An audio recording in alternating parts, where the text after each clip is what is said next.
Yeah. We are back again. Ring Ropes and Turnbuckle Podcast coming up next. You see who's in front of you.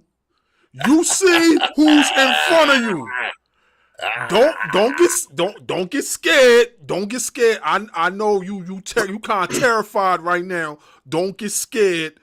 This is who you see it is, and we about to talk that talk coming up next. Yes, sir.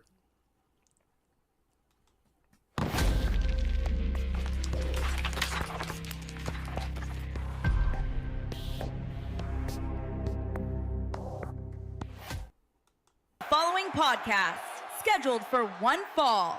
Introducing first, they are the Internet Podcast.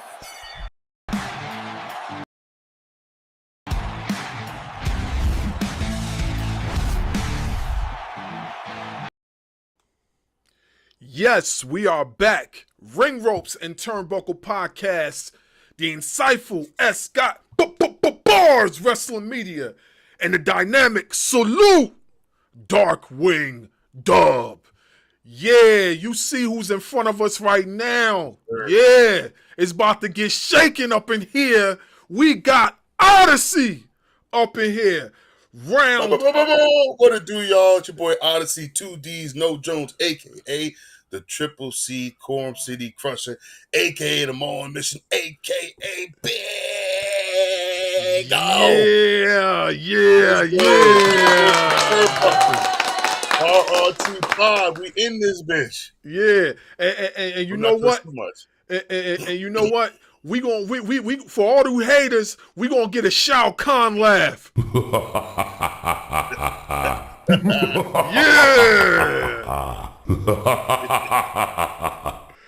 Yeah. First and foremost, we just like to say, man, we appreciate you for coming through and blessing us this evening. We know you have a busy schedule. First question, you want to start, Dub, or you want me to start? Let's go. All right, Dub going to start it off. So, I want to take it back to the beginning. We know that you were a football player. Yes, sir. Tell us about the D1 life of a football player. I mean, it's not. First off, it's nice. I ain't even gonna lie. It's got its pros and cons, just like everything else, but it's nice. It's not like how these kids got it now, though. They got the NIL and they get in the bag. You hear these kids getting paid millions of dollars and they 18 and haven't even taken a snap. But it's a good time. It was a good time. I had fun. And actually, one of my boys literally today just sent me a picture of us in college way back when. Hold up. Let me see. Y'all might not be able to see it too good. Let's see. This. Oh wait. This way. Yeah, right there. Yeah, that's dope. Me, my boy in the back with two snow bunnies, some real college shit. But it was a good time. It was definitely some fun. Oh my goodness! He said this too. Good life back then. Yeah, that's what's up. Yeah. So, tell us what it was like playing in that cold. I know you guys played in was it the Orange Dome? Yeah. I know you guys played in the Dome, but what was it like Carrier playing Dome in that? Back in the day? Yeah, that's it. What was it like playing in that cold weather? Because it gets cold I'll up tell you there. right now, it gets real cold. I hate the cold. So I'm fortunate we didn't have too many practices in the cold. I mean, there was only a couple teams that would play outside, the Boston colleges, the Pittsburgh, where it would be kind of cold weather games. I'm not a big fan of the cold. So the Dome was a big calling card for me. I will say this, though. Having to go to class and walk through 2-3 feet of snow used to be crazy. You go to practice, shower, change, you step out, you're like snot's freezing as it comes out. And that was definitely a different kind of life. But I enjoy it. I wouldn't trade it in for the world, man. That was a good time. Basketball is bigger, or is football bigger for Syracuse? Well, I mean, I'm a football guy, but it's hard to say basketball's not bigger. It's you got Jim Boeheim, you got legends like Hakeem Warwick, Carmelo Anthony, and then you go back in the day, the Bings, the Colemans. So, we still got our dogs, we still got our people for sure. Some of the greats, Ernie, Jim, Floyd, Donovan McNabb. The list goes on. The Marvin Harrisons, Dwight Freeney's. So we got our people, but basketball for sure is a big time. Yeah, you ain't even know that, huh? You didn't even know that I dropped them names. You said, "Oh, hold up." Yeah, so Because I forgot about Dwight Freeney. I was like, because I was thinking Donovan McNabb, and you said Marvin Harrison and Dwight Freeney. I was like, Marvin Harrison Jr. forgot Yep. about that. No, I'm not junior. I'm sorry, senior. So we definitely got our people. I love what they got going on there now. Shout out to Fran Brown and them young bulls up in Cuse. They doing their thing. They starting to bring the program back. It's just I'll be honest. I think before it was really hard to recruit because of a few things. One, the educational standards, because you go to college, you got to get into the school, and Syracuse isn't an easy school to get into in comparison to like a Rutgers or a state school or something like that. Even a down south state school. And two, I think the location is very tough for people. But it's a real good college town. It was dope. You go around and, you go to the mall. They had Mall of America, not Mall of America, Carousel Mall, which is what I think the second largest mall in the country or third largest mall in the country. And people will recognize you. You're asking for autographs. And so it's cool. It was a good time for sure. So you was talking about Oklahoma City. Like, there any black people up in Syracuse? Yeah, there's black people up in Syracuse. I'm probably more than in Oklahoma City. I'll say this: when I went up there, I didn't know how crazy Syracuse gets. When people say, "Yeah, it's a hood out here," it's like that ain't shit. You go up there, they got the bricks, which is the hood, and then not too far north, west, Rochester. Rochester has the highest. It's it, This was a while ago. I haven't seen the numbers. Like I haven't really looked through it again, but it had the highest murder rate per capita in Rochester, New York. Them people get crazy out there. They It's too cold for that. So, I mean, obviously it's not. They still finding a way. they running around with their coats and layers, stabbing each other, shooting and dumb shit. So yeah, it's black people up there and it gets rowdy. It gets rowdier than I would have expected for sure. So with you being from Brooklyn, shout out to sir. Brooklyn. Best time to die. What was stopping you from coming to a southern school where it's hot almost all year round? So I can't do good with the heat. I'm chocolate. I step out in that motherfucker, I melt. So I prefer not to. I'd rather take my chances with the cold and the coat than to be out in the sun and all that stuff. But I really went to Q's because I wanted no less distractions, and I figured in the snow and the cold it'd be less partying, less outside life.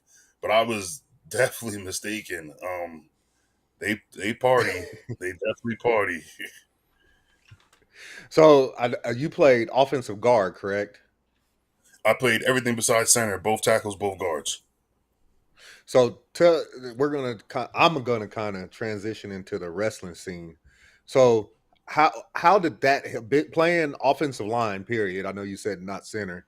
Playing offensive line, how did that help you transition to professional wrestling? That's a good question. Consistency. I think offensive line is one of those positions, you have one bad play and they highlighted it nonstop, right? You give up that sack in late game situation and now you the shits. You might have had 70 reps against a guy and won 69 reps and lost one and now you suck. I think with wrestling, it's the same thing. It's consistency, doing your moves and not hurting and being safe with who you're working with, and also bringing the same energy and the same character and personality and persona that's needed because both I still feel are entertainers, but when you are helping people escape their world and bringing them into your world, you gotta be consistent. You gotta be disciplined. You gotta be even keel and have the pendulum swing as minimal as possible. Did you get to participate in the draft process? So kind of, sort of, kind of. So I got hurt my last year of college football, so I basically missed the whole season. I think I got hurt like week 3, and then I came back to do pro day, and I wasn't fully there. I kind of didn't have the full step because I broke my ankle. I had a hairline fracture in my tibia and a torn ligament, so it took me a little while to kind of get back flowing. So I did the draft process. I was okay, not good enough because I, kind of missed the step, and it felt kind of in life that God was gearing me and moving me away from that world into something else. So yeah, my process was not the best, but it was a process. But I bet you enjoyed every bit of it. I tried to. Especially as an athlete, it's annoying when you can't be your fullest self. I mean, even as a person, right? As a human, it's annoying when you have things that you feel you're not your fullest self. And when I was showing myself to the scouts and to the people, I feel like I wasn't my fullest self because of the injury. But like I said, it God was gearing me towards something else. It wasn't meant to be. So Roger that. I'll let my co-host right here take over for a little bit.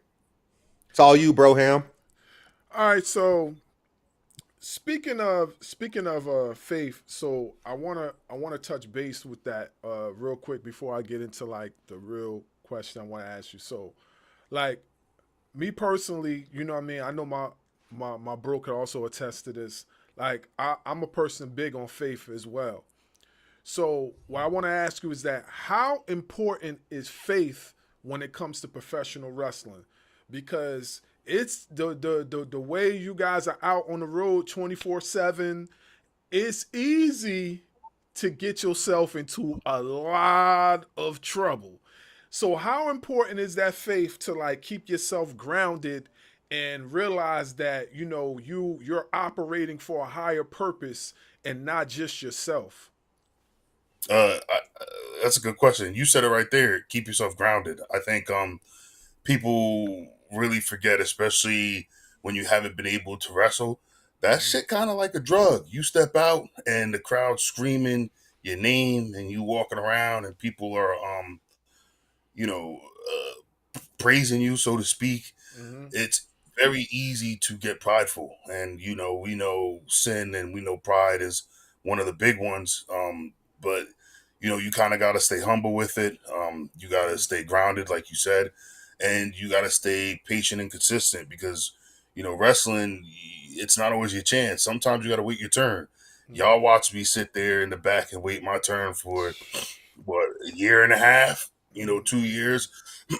And even though the public didn't see what I was doing, I was still traveling consistently, doing dark matches. Shit, I even had a pay-per-view. I was in the India PLE. So I was still doing things, but it's just like a waiting game. And faith by you got to have lead by faith and not by sight, because it didn't look like I was going anywhere from the outside in or even the inside out.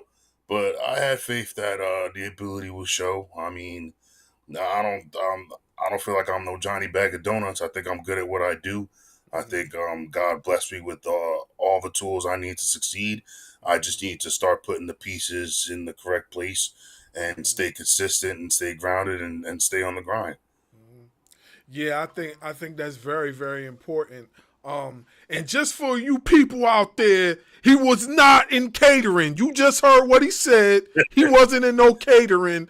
He was out there grinding. He was out there There's a grinding, getting lot. his reps. There's a lot that people don't know. Like, when I first got there, and it's crazy to see how fast things change. But when I first got there, I was the fastest one to go from being new at the time, for being new, green, not knowing anything, to going on TV. I got there in 2019. I debuted in NXT in 2021. And that's a year and change of wrestling. Mind you, there was still COVID, so I had a whole year where I didn't get to wrestle. When I first got to the company, I was the youngest person in the company at the time. I was in there at 23, 24, so I was like the baby, and everyone was kind of my older brothers and sisters, and they kind of saw and kind of interacted and treated me like the baby, so to speak. And this NIL program that they have and this kind of college to WWE pipeline, I was the prototype for it.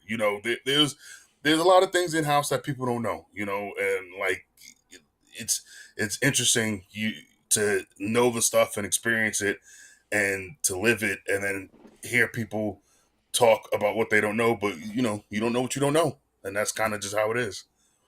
Yeah, I do believe that people of the internet, especially in the content creating world, like you get misled. You get misled by what is perceived in the forefront, and you really Yeah, don't know the bells and whistles behind the scenes. So what you see right there, right then and there, that's what you, because everybody else is running with that narrative. That's exactly what you feel and what you think. Even I can attest to it because I was saying to myself like, yo, he just got here. What are they doing with him? I was getting upset because I looked up a lot of your background and what your trials and whatever and what you did just to get to WWE. Then all of a sudden, I'm like, what is going on? Like, is this and that? So I'm like, it's very, put it like this. It's good to look up stuff. Look up stuff. yeah, Do your research. Like, that's just what it is. And that's what I mean, kills me about people on the internet, right? They hear one thing and then they just run with it, and then all of a sudden, we're do they ever? everybody's looking at these people and it's like, oh, these people are in the know. These people know everything. Lo and behold, we heard it from here first. No, you don't know everything like you think you Yeah, do. Yeah. it's just how it is, and I mean, the business is kind of like that too. I know kayfabe's kind of dwindling away as we start doing, the LFG and behind the scenes and documents about pay-per-views and whatnot. But it's still kind of close to the chest. Like you said, the internet world think they know everything, but they don't. There's things that go on behind closed doors. There's things that go on behind the curtain that you will not get to see unless you're a part of it. And that's just the nature of the beast, so to speak. So, but like you said, perception's reality. People perceive things a certain way, and that's what they instantly deem as the truth, if it is or if it isn't. And then, in today's society too, certain things, clickbait things. You want things that are going to catch eyes. Certain things don't catch eyes. Certain things do catch eyes. So I know one thing. One thing that I know that our podcast can attest to is that we don't post anything or do anything until we actually get the facts first. You know what I'm saying? And and yeah, and, and I think that's what allowed us to move to the forefront so fast because like we just like we will always delegate. Me and him would delegate for like hours and be like, all right, so this boom boom boom, this is what's going on right now. Should we talk about this because there's not enough information out there, yeah. but should I we mean, even talk about it?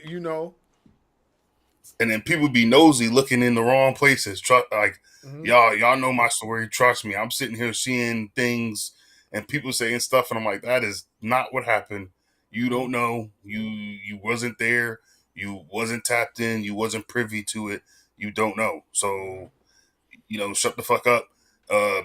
Be patient, and eventually the truth will come to light. So Hmm. And that's exactly what happened. The truth did come to light for sure. It definitely did, and I believe it's going to continue to do so. You know what I mean? As time goes on, a lot of stuff is going to reveal itself. So I would just tell you, just stay inspired, man, because you inspiring us. You know what I mean? For sure. Like stay inspired and just keep doing what you're doing because it definitely shows that everything is going to come to light eventually. So you know what I yes, mean? That's sir. yeah. All right. So my official question is, How did wrestling in Japan compare to your experiences in wrestling in the United States? Ooh, so I haven't been here too long. I'm going on about a month and a half, and I've had about 7 events, 7 matches. I think the biggest thing is the crowd. Certain things like correlate and translate very well. Mm-hmm. The emotions of certain things, you could see things even with the language barrier. Excuse me. Even with the language barrier, certain things you can feel uh people's energy with, and the crowd can too. But one thing that's kind of different is that some crowds will be very observant. So some crowds here will just be quietly watching and, clap, when it's time to clap and stop. And some crowds will be rowdy. So it's kind of interesting. I think the psychology, I'm still kind of learning it and kind of structuring the mindset of the audience here. Because even in the States, different cities and different places and just different crowds, you kind of got to work differently to appease them and to get them to be into it and drawn in more. So I'm still kind of learning that and figuring it out. But because I'm still pretty young in my career. I haven't even had 100 career matches yet. I don't even think I'm at 90. I think I might have just hit the 90 threshold, or I'm just around there. So I'm still kind of learning myself how to consistently get the people going, so to speak. Yeah, I've always heard that that the transition from Japanese wrestling to American wrestling or vice versa was always different, especially with the crowds. That's the first thing that becomes noticeable is the crowds because we spoke to another wrestler like a few days ago, and he basically said that in the Japanese crowds they're more reserved and respectful. They like to Hmm. enjoy the whole visual. You hear them cheer here and there, but most of the time it's more like they only get all riled up when they see something amazing happen that they wouldn't normally see. And Hmm. you could tell because it translates on TV. Like I remember watching the Rain Man Okada and the Kenny Omega joint went the very first match they had. And a lot of the stuff that Kenny Omega do, sometimes they not even like really, keen to seeing somebody do that. And Yeah, you can hear them get all riled up, like, oh. But back here in the States, it's a normal thing for us. We're break it used to up. seeing Kenny Omega or Will Ospreay doing a backflip into a hurricanrana or something like that. You know what I'm Crazy. saying? Like we Some we, we, bullshit. we yeah, we used to seeing them video game Crazy. moves. Like yeah, right. You Yeah. know what I'm saying? So Nuts. when we see something when they see something like that, they like what the you know what I mean? Because it's more or less like a strong style type of thing, more like a ground and pound type of thing, rather than like Hmm. seeing somebody soar through the air like that. So like when I remember when I was watching that match, I was like, yo, crowd is like extra quiet. Why are they so quiet? And then all of a sudden they spark up, and then once I got it broke down to me, that I kind of understood like, oh, okay, so Yeah, it's a cultural thing. It's very much different. Yeah, it definitely is. yeah. Go ahead, Dub. Do you see yourself coming back to the States anytime soon? Uh I'll be honest. I don't know. I don't know what God has planned, but I after being here for a month and change, I don't think so. I think I'm gonna be here for a while. We'll see what the future holds. I mean, I'm ready to go wherever I gotta go and do what I gotta do. But yeah, I think I'm gonna end up being here for quite a bit of time. So can you tell us a bit about how the training down in NXT was for you? Uh, it was interesting. They kind of streamlined it a bit more now than it was before. Before, the training in NXT was basically everyone learns everything, right? We all learn the same moves, we all do the same spots. But then I quickly realized that I am not everyone, right? So I have to kind of formulate and work towards how I would work. So then I started creating, not creating, but started kind of instilling a different kind of psychological approach to matches, to selling, to moves, to everything. And I kind of started individualizing and becoming my own sort of person more. I think NXT before in the past was a bit more rigid than it is now. I think things are flowing to be more free flowing. And I think also that things are flowing more for younger men and women. So, like I said before, at the time I was the youngest and everyone was kind of more experienced and things like that. So I think they're kind of developing a structure for youngins to truly experiment and figure themselves out. Um, they do great stuff. I mean, I see some of them and I stay in touch with a few of them and they look amazing. They always look good. They always they look good. And it's good wrestling to see. I think the company and just the business in general is going to be in good hands because the reality is a lot of them are there now, but a lot of them might be working at other places in the near future or far future. So I think they're in good hands. I think they're talented. I think they're very skilled. I think they're very unique people in terms of not just their look, but how their mindset is to approach the problems that we have, which is structuring matches and entertaining people. You know what I want to see? I want to see you go 1-on-1 with Obafemi. I Oh. I would love to work with Oba. Oba, that man's a dog. That man's a dog. I remember seeing some of his first matches ever in like house shows. I was like, yo, this kid nice. Like he could go. Brother's good. That'd Mhm. be fun. I think it'd be a good time. Battle of Yeah. the Big O's. Oh Oh yeah. Oh. no! What? Yo, you see that? Yeah. Yo. Whoever wins gets to keep the O. Right? That'd be a good one for sure. Yeah, I think Did that'd you be get to fire. train with Shawn Michaels? A little bit. So when I was there, Sean was he doesn't train people per se, like he's not running classes. But when I first got there, he was a bit more because Triple H was still there at the time, but he was a bit more reluctant to truly step into his role in production and management. And now it's great to see it because it's NXT is hot, I think, and it's hot mainly because of Shawn Michaels. I mean, if anyone could do it, it's one of the best of all times. It should be able to do it, to run a good promotion, to book things good, and I think he's done whatever it's worth me saying it. I think he's done a great job, um, a really great job with NXT and kind of making them the third brand, so to speak.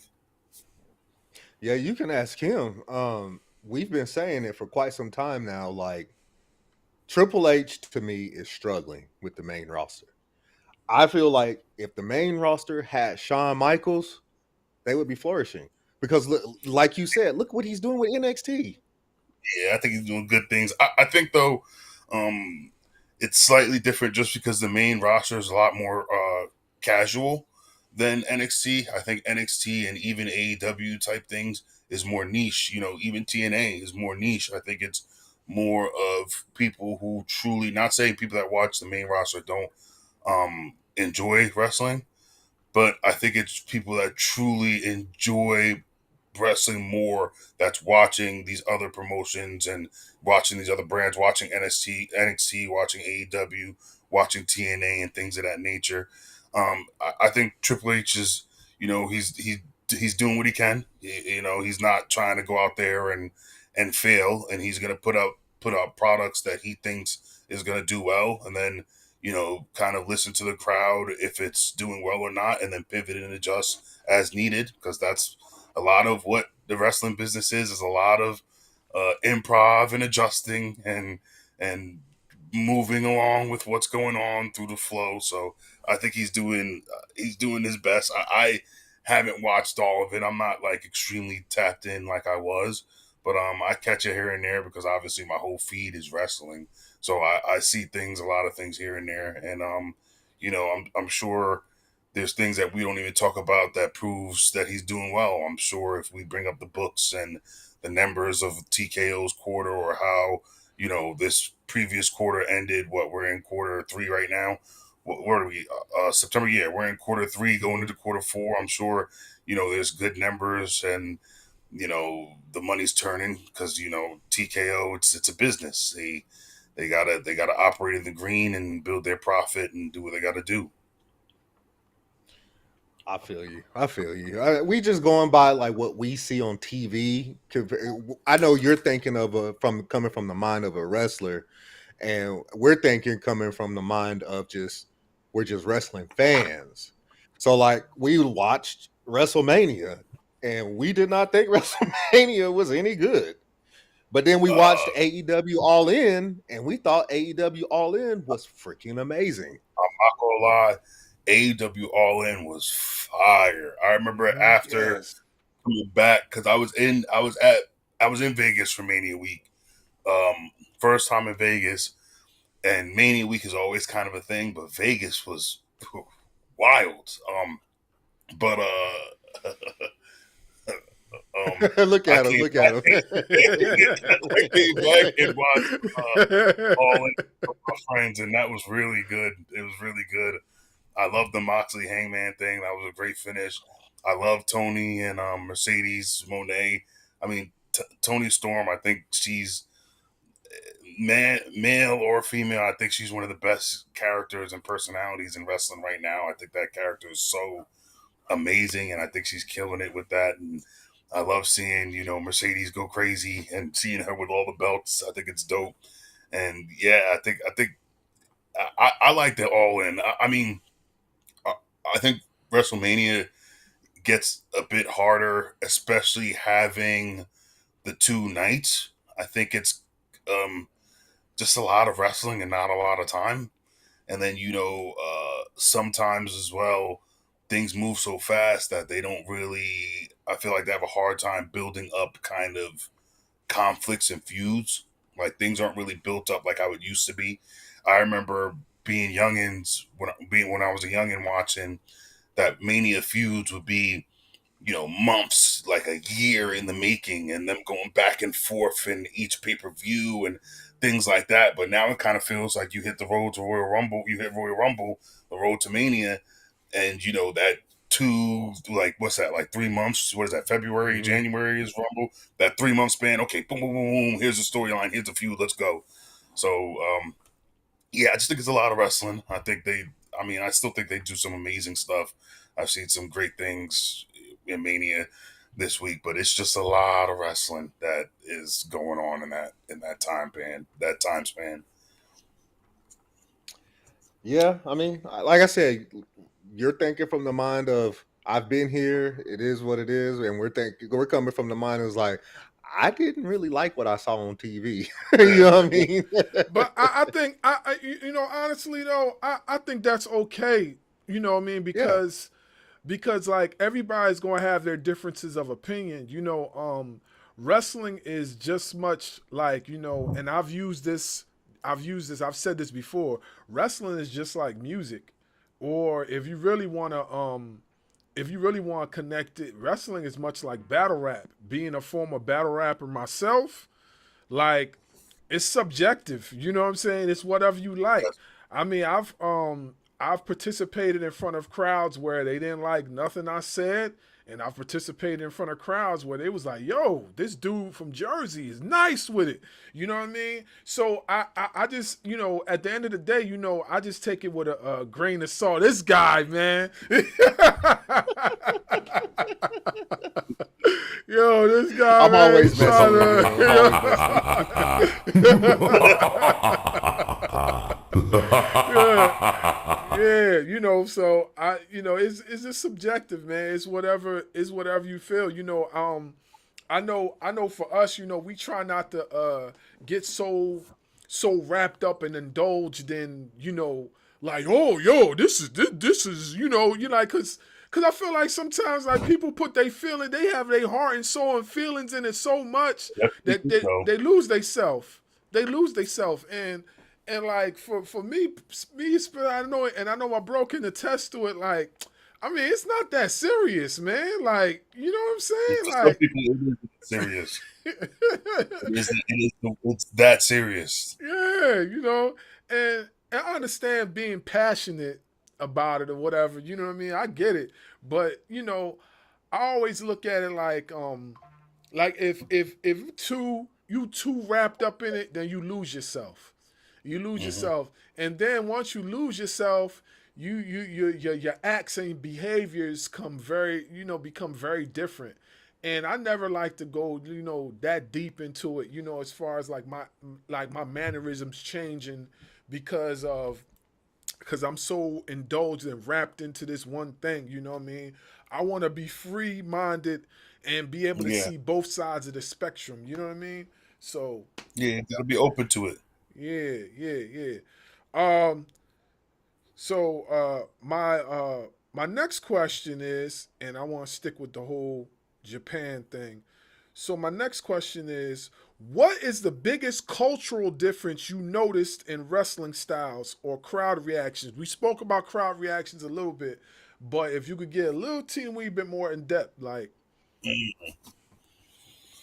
So a lot of it's closer to each other than I thought. But I mhm. will say this: the strong style thing that kind of gets to me a bit. When you're in a fight, you just gonna let a dude tee off on you, like Yeah, yeah, they just sit there and they give each other, blows, pause, and they like just go back and forth. So it's kind of catches me off guard a little bit. But I mean, it's cool though. I like to see kind of the difference in places. Like Mexico has like their lucha. America's kind of flashy.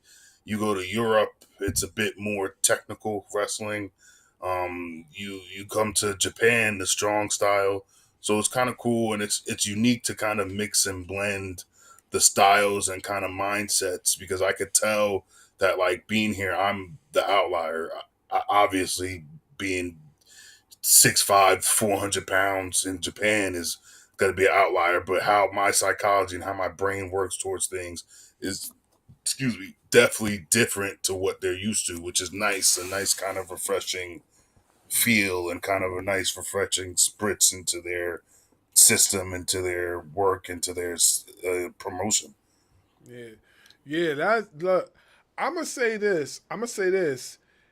When I heard of you going to Japan and being out there, the first promotion I thought was New Japan. But then I was Mhm. like, but then I was like, wait a minute, but there's other promotions out there as well.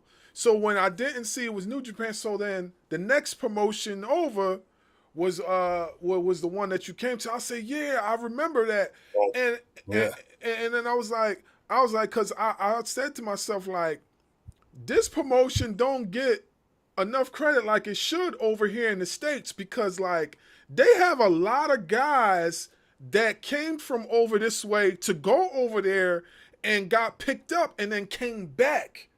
I didn't yeah, realize how many folks, like, it's not, hey, folks, listen, it's not just New Japan that's over there. There's about mhm, 3 or 4 other companies that be putting in work, and they got a lot of folks over there from here that be putting in work as well. So you need to check them out. In fact, I'm gonna attach a list of those promotions onto yes, this, because like I think it's important to know that we got some heavy hitters over there, like, for definitely sure. do. I mean, I think of it just like in the States. You think of wrestling in the States, you instantly think WWE. But Hmm. there's so many. There's TNA, there's ROH, there's AEW, there's MLW, there's NWA. Like, there's just so many. GCW. There's so many promotions in wrestling in the States and here. And it's funny, that I'm here the way I am.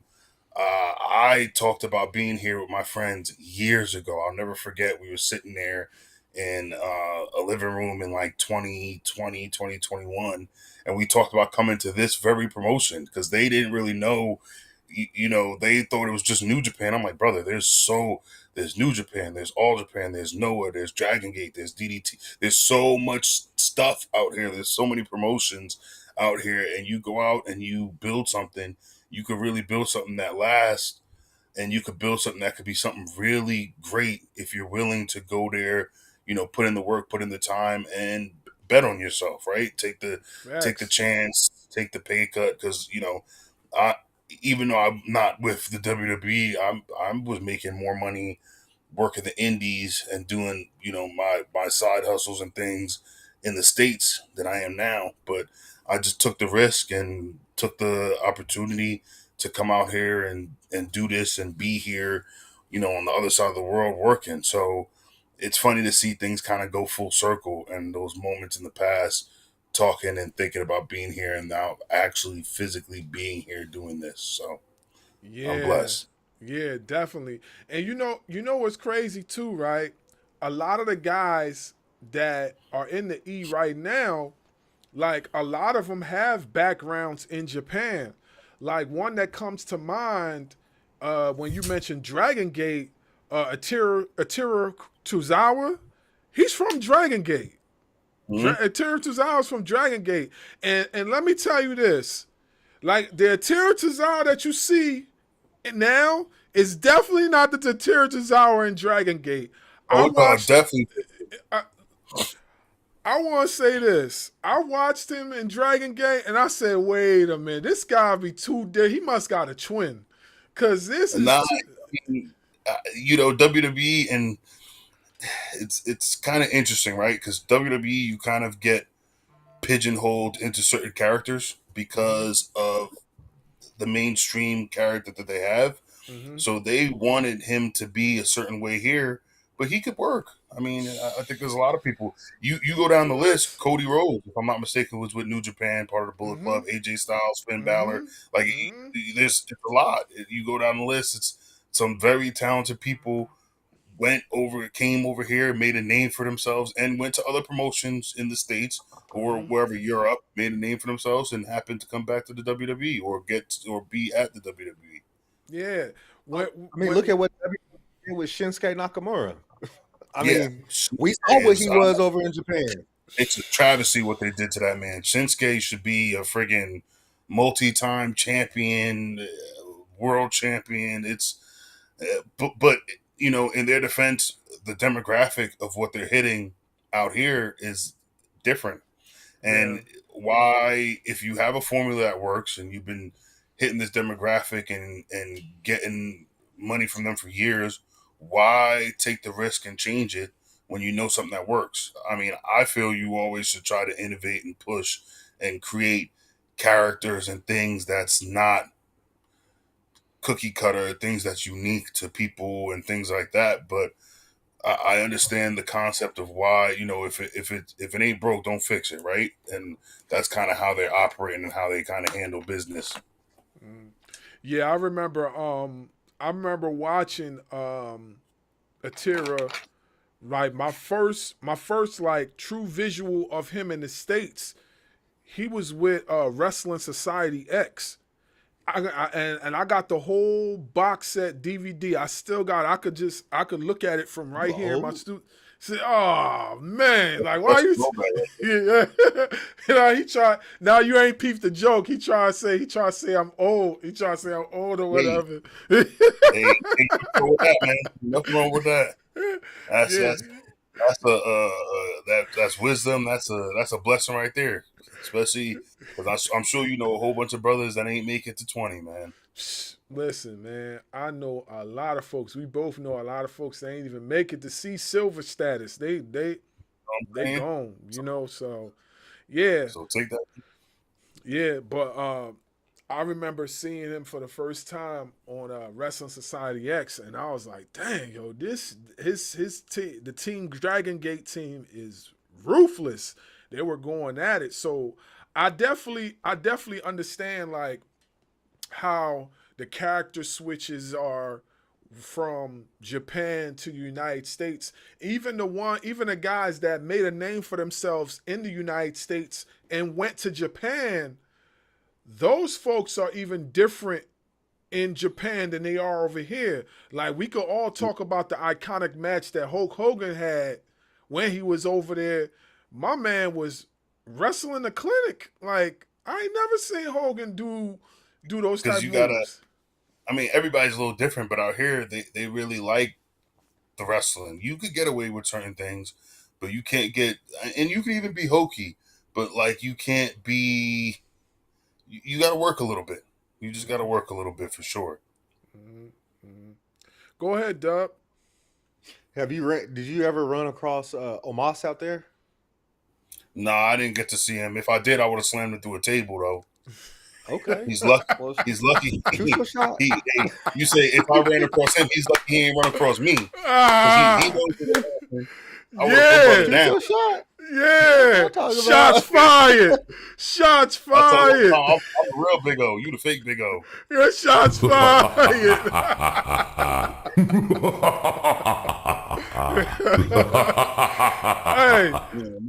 Hey, tell them to set that up. Tell them to set that up.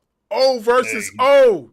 So tell them to set that up. All these O challenges today, man. Oba, Omos, they lucky. They lucky they ain't running.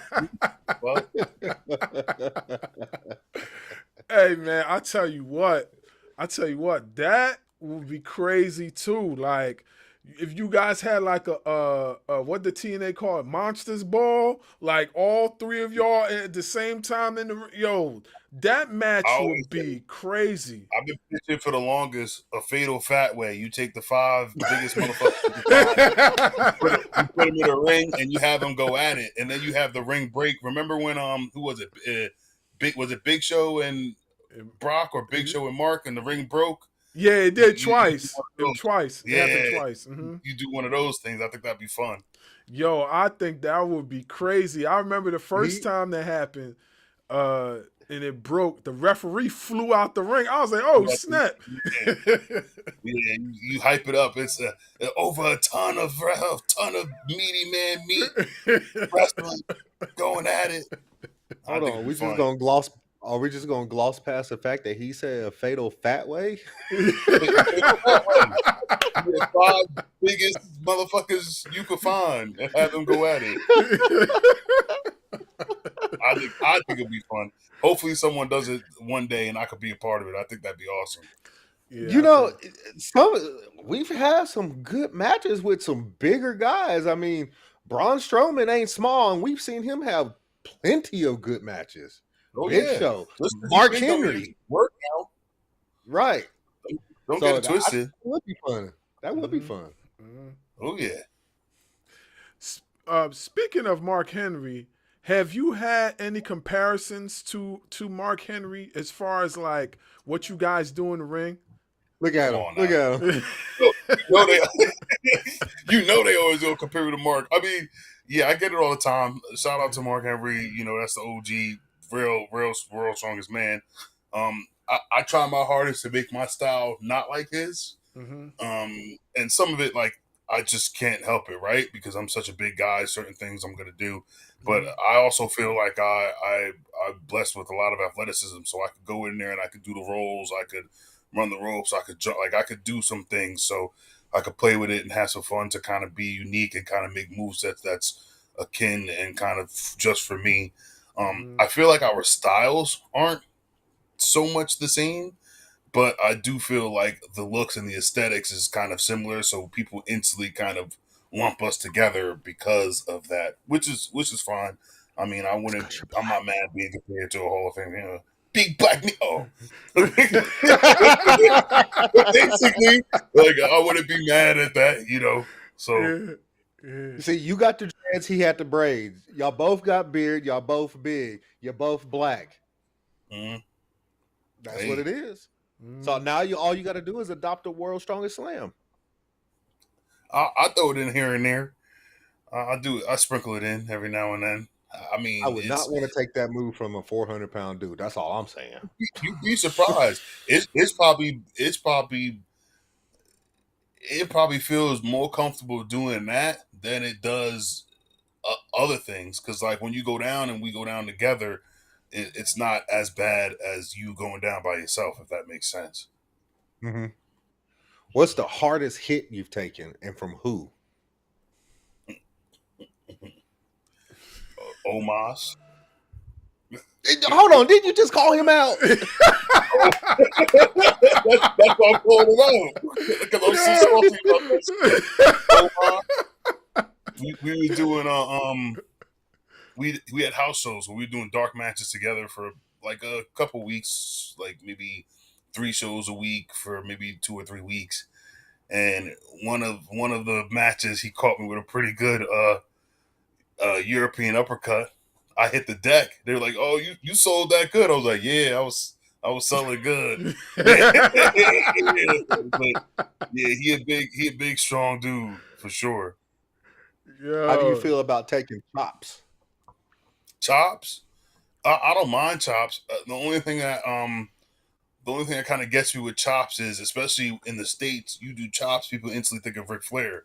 They start wooing and shit.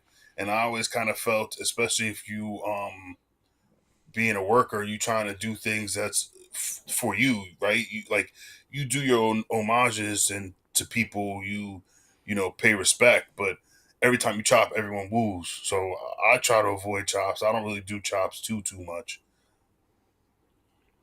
So, how do you still keep in contact with not the wrestlers, but the black wrestlers over Uh, in just in the do, states? Period. Not just do we have WWE, a group? AEW. Do we have a group chat of all black wrestlers? Maybe, but Sure. we do. Some of us do. Yeah, I chop it up with them. I try not to be in people's face too much because the reality is people are busy outside of just wrestling life. You know, people have Mhm. relationships, people have family members getting older and ailing, and people just have things going on. You know, the pendulum swing of life, the good and bad, the roller coaster ride. So I try not to kind of be in people's face too much about it. But a lot of us stay in touch. You know, I got a couple fantasy football leagues with a few of them and things like that. So So, how do you feel about the black representation in professional wrestling right now, or the lack thereof? I mean, we could say this for days. As much as things change, things stay the same. But I think the reality is that you know, it's getting better. I think people are getting more of a chance. I also think that mainstream kind of demographic, especially when it comes to WWE, is they don't feel like there's a market in the black community, and I was ignorant to it too. I'll never forget the first time I went to Mania was in Dallas. So Dallas is a black ass city, and so in Dallas, I went to the first ever For the Culture show, and I was like, I had no idea that there was this many black people, one, wrestling and fans of wrestling. So I think that's kind of like a ignorant statement to say that they think that there's not a market towards the black community. I mean, I think things are growing. We talked about NXT being hot, and we talked about Shawn Michaels, and I think that's the promotion that has the most black people in it. Just the other day, I think there was what a 8-man tag where it was Hmm. well, Oba, Trick, Moose, Javon, like versus Dark State, which 3 of the 4 brothers is black.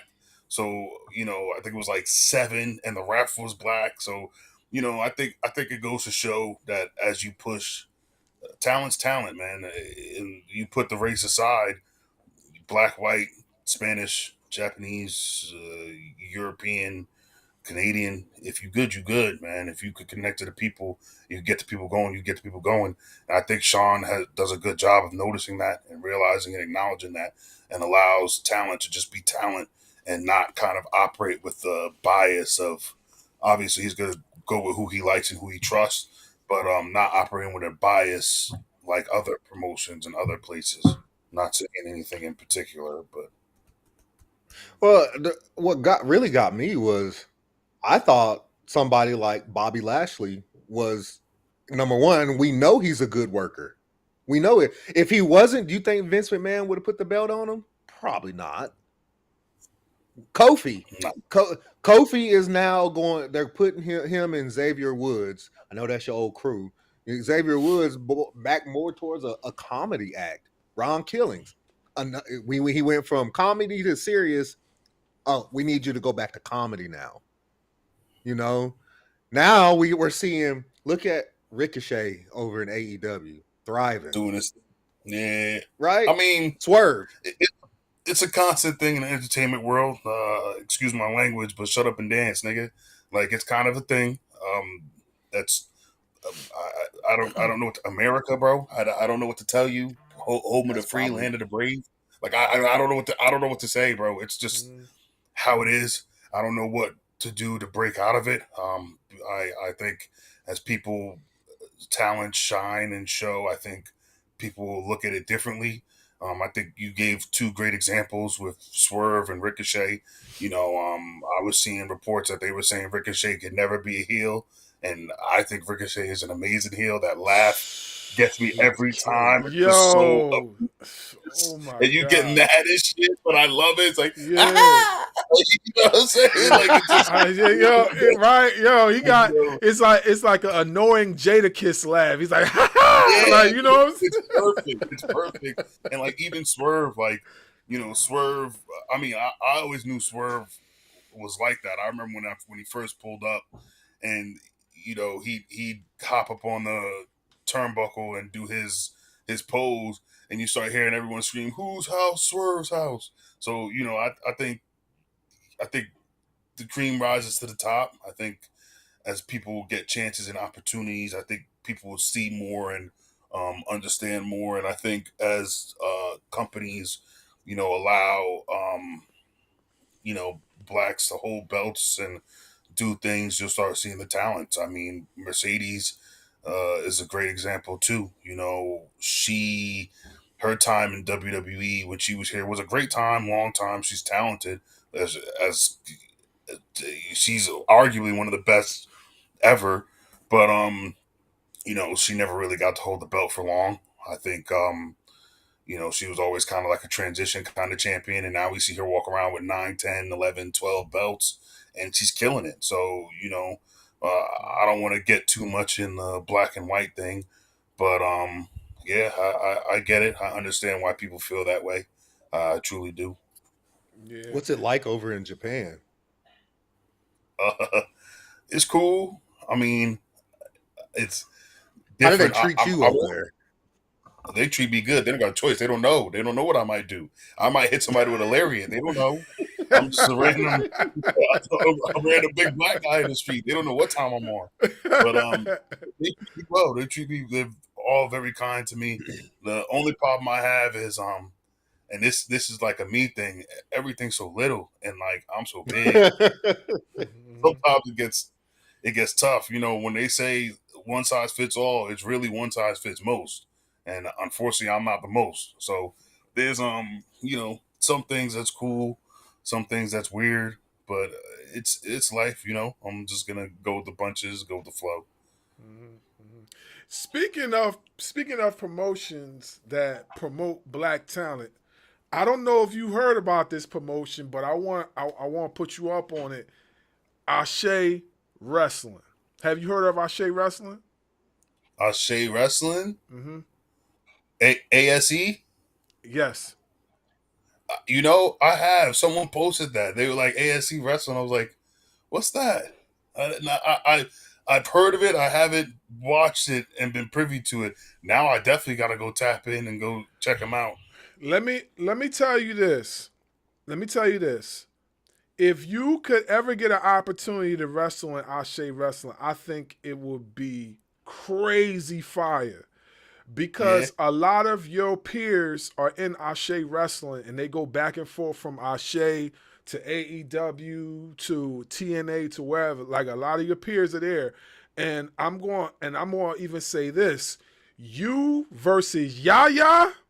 I knew you was about to say it. Yo, I knew it. I knew Word. it. that money. There's money in that. I'm I trying to tell with you. that. I might tap in with that. I don't even know who Yaya is, but I think I love it, man. I love it. When I saw, I remember seeing ACW, the All Caribbean Wrestling. I was so excited when that dropped. And then Fourth Rope, shout out to Fourth Rope. I think they're Oh, I love that. It was one of the most fun shows I've been on when I got the opportunity to work there with Vegas Week. So I love it, and they doing big things. You know, they were just in Paris, just in Buffalo, and cross over with TNA. So I love it. I think it goes to show that there's so much talent. The fact that there's these promotions, like, you know, I feel Fourth Rope of the independent promotions. I feel Fourth Rope is the hottest one in the country. I think everyone's trying to work at Fourth Rope. Everyone's reaching out, and I'll definitely check out this Ashe Wrestling and see what's up with that. I'd love to get in where I fit in. You know, nowadays it's kind of going where you want it instead of wanting to go somewhere. So we'll see what happens.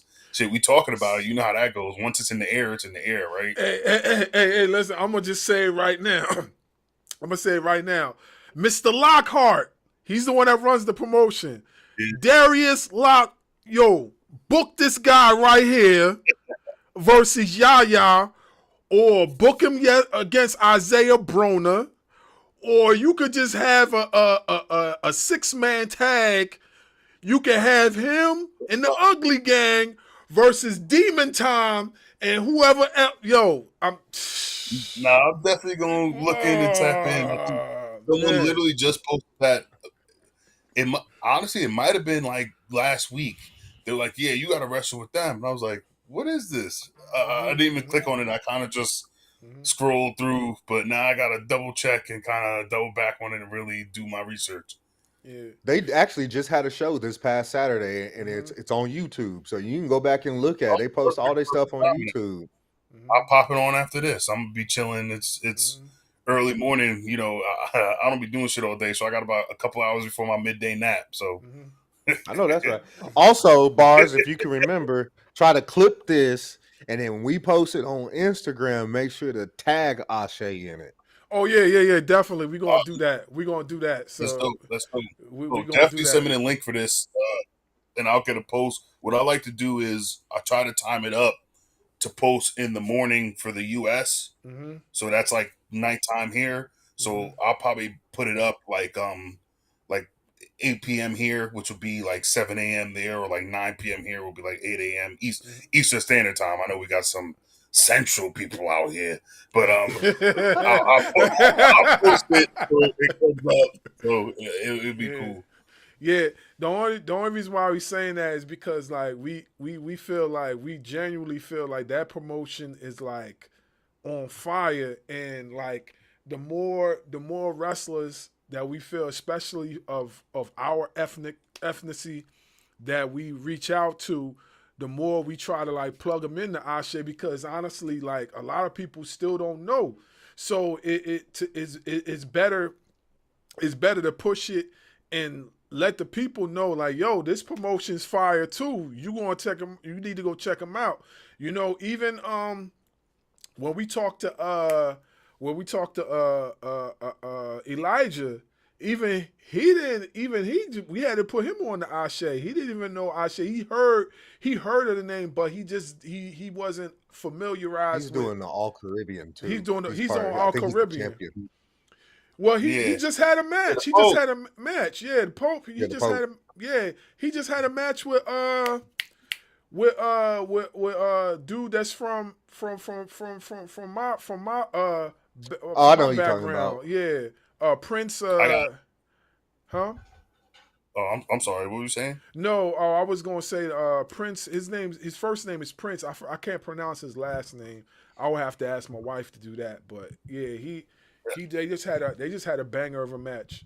Yeah, I gotta check out the interview with him because he's a funny dude, man. He's a funny dude. I got to be around that brother a few times, once or twice, and I was dying laughing. He's funny, and he's got a great mind. Like I'm not gonna talk too much of the inner workings, but he does a lot of the stuff out there. Shout out to him. in terms of production promos and all that, and he's got a great mind for it and a great influence. I love ACW. They doing some good stuff out there, man. I'm excited to see. When I got into the business, there was no fourth rope, there was no Ashe wrestling, there was no ACW. It was just a for the culture show once a year, Mania weekend. Because brothers have a hard time and sisters have a hard time getting booked Mania weekend, so it was just always one big show, and that was about it a year. But now it's cool to see that constantly, and even I'll give a shout out to my peoples in New York, even like GWA, Greatest Wrestling Alliance, and all that out there. They got a whole bunch of people working in New York, bringing in black talent that's talented, that's good. So it's dope to see. Shout out my boy Stone. Is there a chance that we could possibly see you at Wale Mania? Wale Mania? I go every year. Last year I was in that thing. Oh, yeah? I was in there chilling. I was in there with my boys rolling up. Y'all don't know. I'm in Japan, so I can't now. But I'm one of those people. I'm smoking anywhere. I don't give a damn. I'm pulling up with blunts on my ear and shit. So I was in there faded. I had a good time at Wale Mania. I had a really good time. Yeah, like that. I was telling my peoples some time ago that Wale Mania is like one of them joints where like if you in the know, then you gotta be there because I've heard so many like cool stories like about Wale Mania, and then people posting up their videos of being at Wale Mania and seeing how close of a collective like all the wrestlers are. Like it really isn't like this is the thing that I get upset with, social media and some content creating to an extent that they get so stuck into the whole wrestling aspect, they don't understand like these people are not really beefing. You know what I'm saying? People Like, are friends. A lot of them yeah. trained together, grew up together, came up in the business at the same time. Like, why would we beef? Like, obviously we got to entertain and do the show, but we still co-workers, friends, colleagues. So I get it. People be shocked when they're like, "You talk to so and so?" Yes, like that's my dog. Yeah, I talk to him. Yeah, so I just get a little bit annoyed with that a little bit, and but all right, so I've been dying to ask you this question, and Uh-oh. I didn't ask it. No, it's not nothing bad. It's actually I've been dying to ask you this question. So, how did you first become involved with HAVOC, and what drew you to the group? Good question. So, shout out Zion. We trained together and we came up together in the WWE. I came in a little bit after him. I think he came in fall of 2018, and then I came in winter of 2019. And he was one of the people that I was literally sitting in a room with saying, "Yo, we got to go to Japan. We got to create a group. We got to do our thing. We'll mix our personalities. We're similar enough that there's a reason for us to work together, but we're unique enough to be individuals working together and to create a group and to do something. We could do something special." Shout out Ashino. He's a fucking beast in the ring and a good brother all around. And shout out to All Japan and, the President Fukuda for taking a chance with us and bringing us in.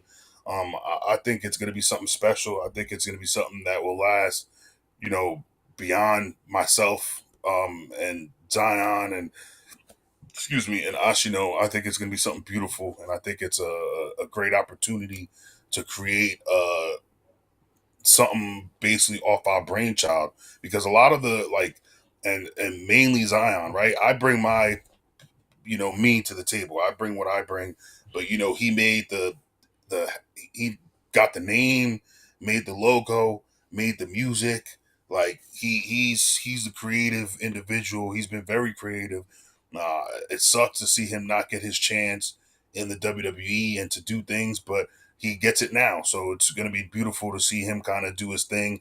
And like I said, he is a creative guy, and I think HAVOC is going to be here for a long time. I think it's going to grow. I think it's going to grow bigger. I think we're going to expand, and I think we're going to become a force to be reckoned with, not only in this promotion but in the wrestling world in totality.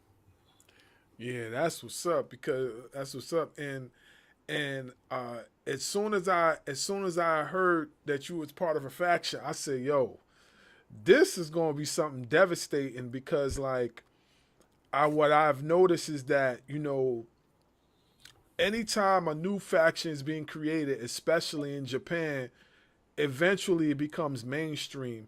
I mean, when you talk about factions in Japan, you talk about, of course, you talk about one of the main ones we all know, Bullet Club.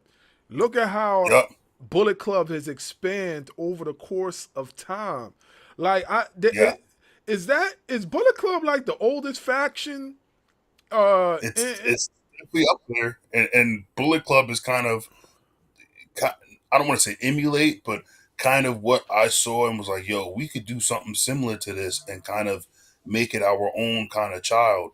I think Bullet Club is one of the coolest factions in the history of factions. I mean, how it changes leadership, how it grows, how they beef, how it to me it's just such a cool concept, and I always wanted to do something similar to that.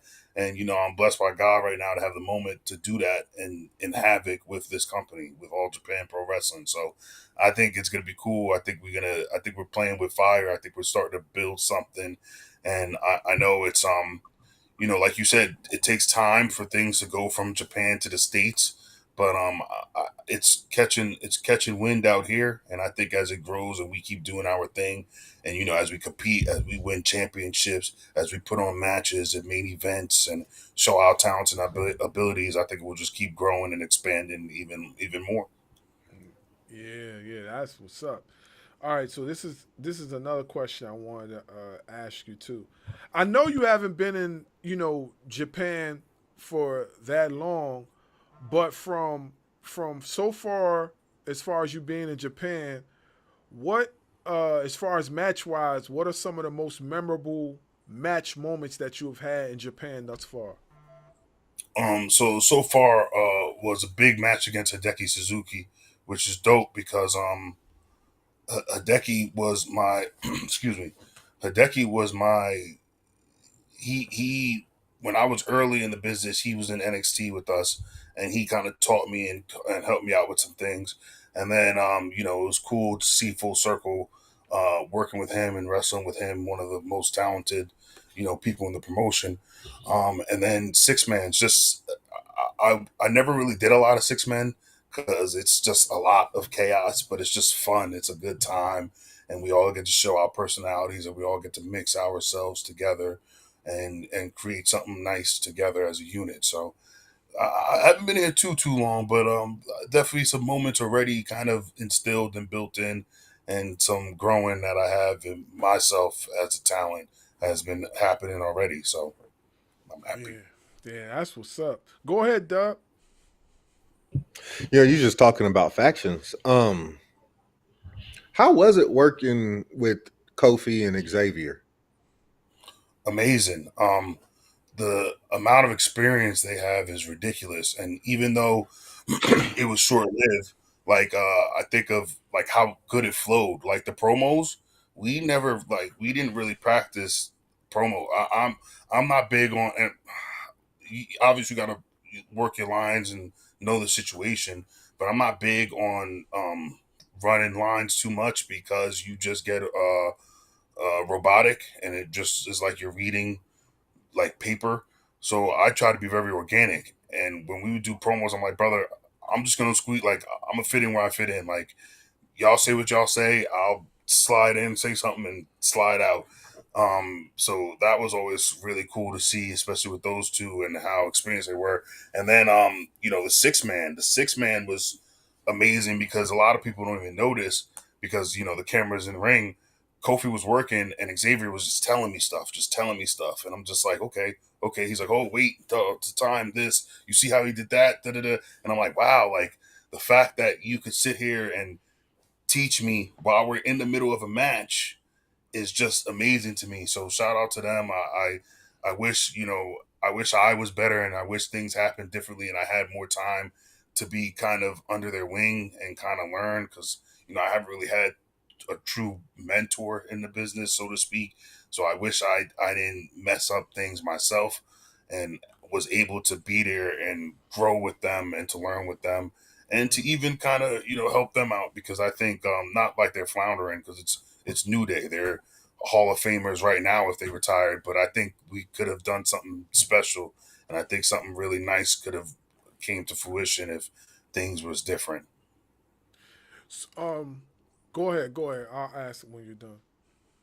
Well, no, I was gonna say, what is the what would you say is the most valuable thing that you learned from Kofi and Xavier with your short stint with them?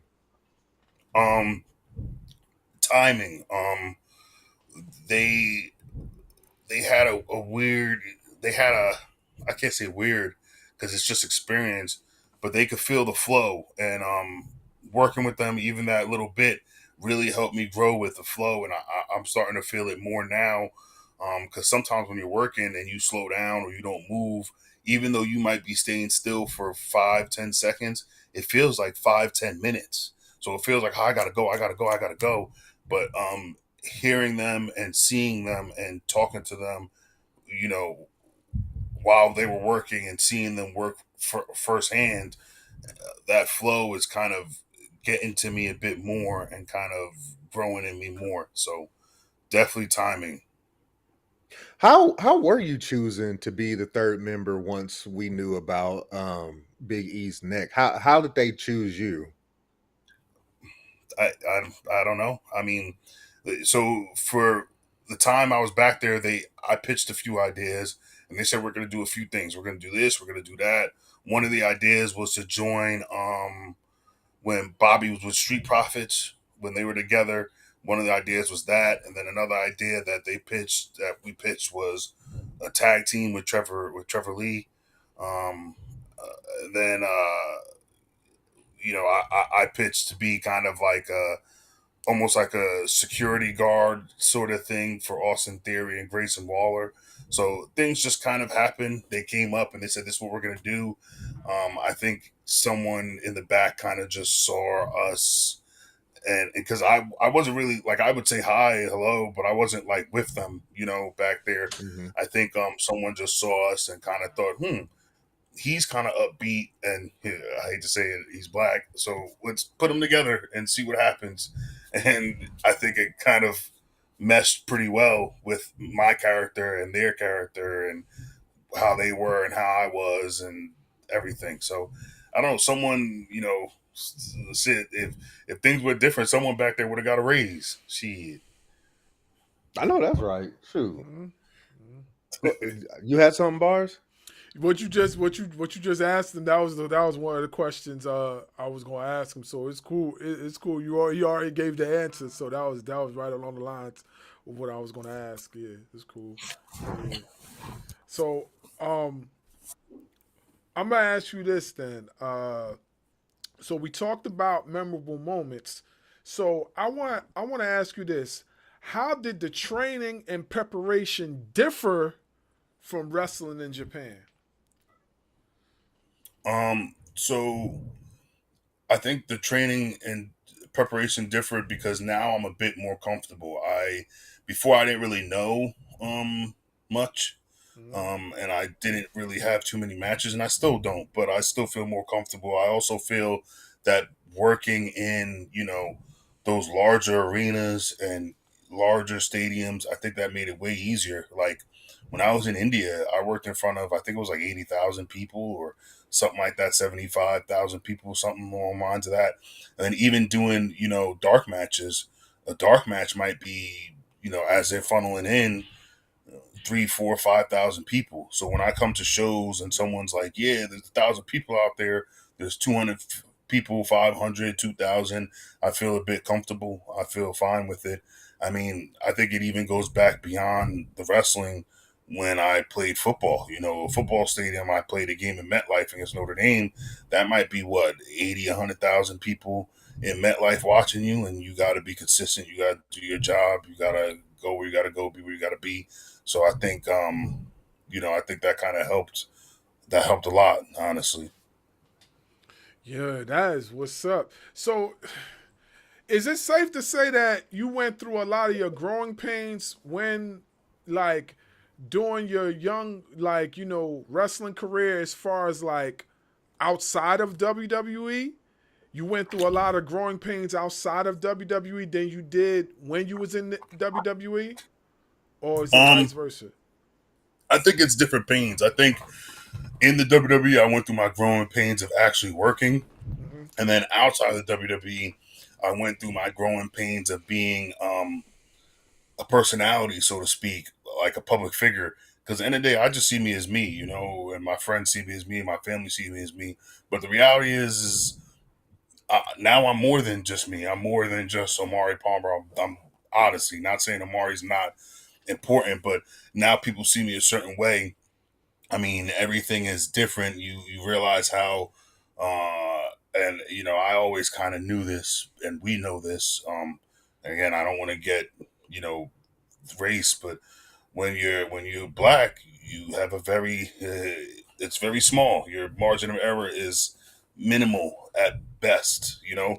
You something happens, truth or not, it doesn't matter if it hurt, if it looks a certain way or whatever. You're kind of done. So I think that was kind of really what I had to grow towards more. I think that's the best thing about everything that happened outside of me coming closer to Christ. And like we said earlier, it made me more grounded. It built more of a foundation. I don't move for man, so to speak. I'm not here for people. I'm here to do what God put me to do. And I had to kind of go through that and learn that and live that. So we'll see. I think um, people get mad when I say that. Say let's see what happens next. I think things will work out. I think things are already working out. I think things are already moving in the right direction.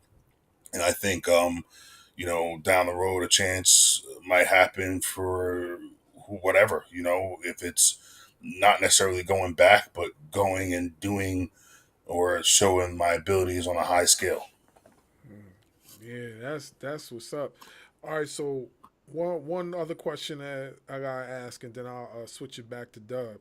So, were there any Japanese wrestling legends or rising superstars you particularly enjoyed working with and learning from? You might have mentioned some, but to anybody that might have missed when you mentioned it.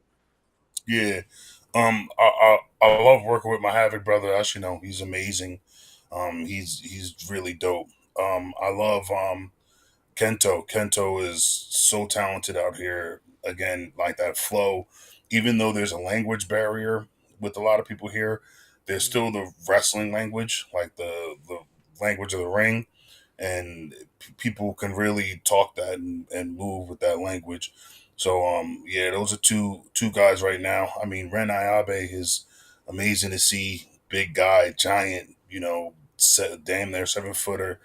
Um, Hideki was awesome to work with. Ikeman Jiro's out here. Shout out my boy Jiro. I worked with him in the past, and he is a fun guy for sure. But yeah, there's a lot of talent out here, and I'm just blessed to be, a part of it and to be, on the show with them. So I'm just happy to be here. Man, that's awesome. That's awesome. Yeah, go ahead, Doug. All right. So, have you had any conversations with anybody from either TKO or WWE? Like anybody?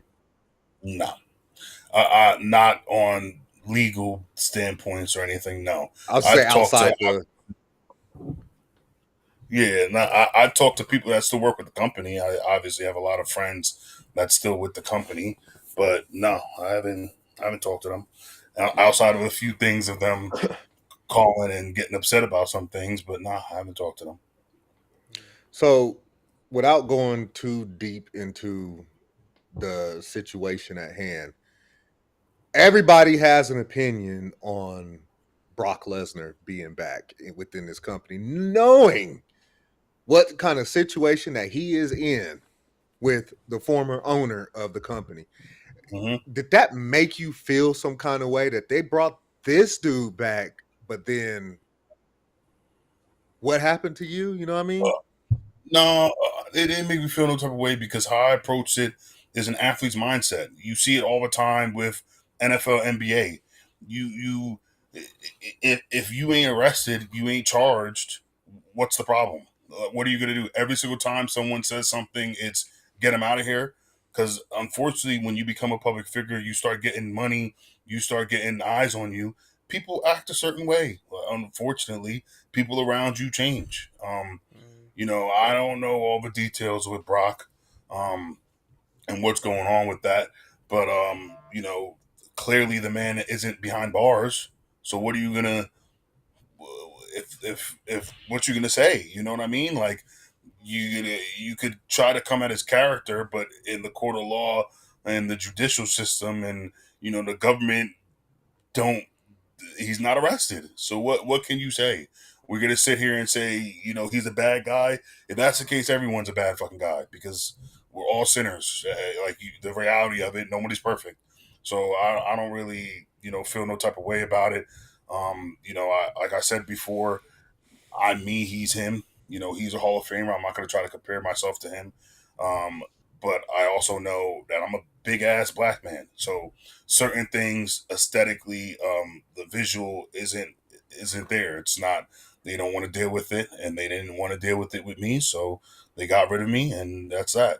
I'll move on, and I'll go take my talents elsewhere. Like I said, there's tons of other promotions that are great that you can build and you can grow and learn and do something and work with. So I'll just keep it pushing.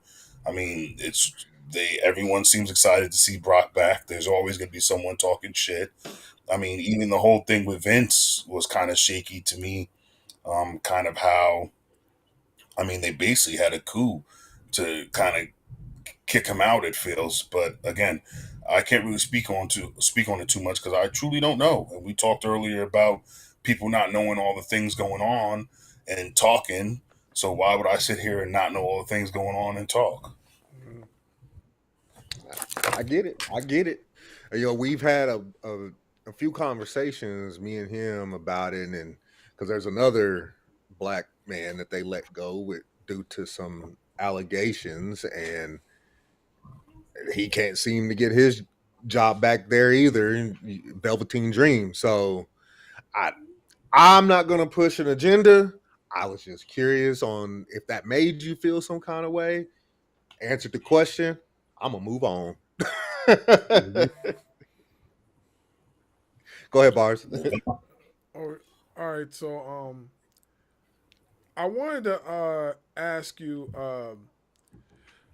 any behind the scenes stories and experiences that you have had with HAVOC thus far. Um, nothing too crazy. I mean, outside of us getting some yakiniku and eating some good food together, Yeah. nothing too crazy. But we're still putting it together. We're still making the pieces fit. We're still kind of figuring out the puzzle, so to speak. But I do think we're going in the right direction. I do think HAVOC has the potential to be something very special, not only in this promotion, but in the business and in the wrestling world. And, I'm excited to be here, with All Japan, where some of the biggest names of wrestling, especially in Japan, came from. Excuse me, we were talking about the Great Mutas, the Giant Babas. We're talking about the Mizawas, the Kobayashis. So it's amazing. It's a dope opportunity. Um, I'm so excited for it. I can't say it enough. I really do think we're on the early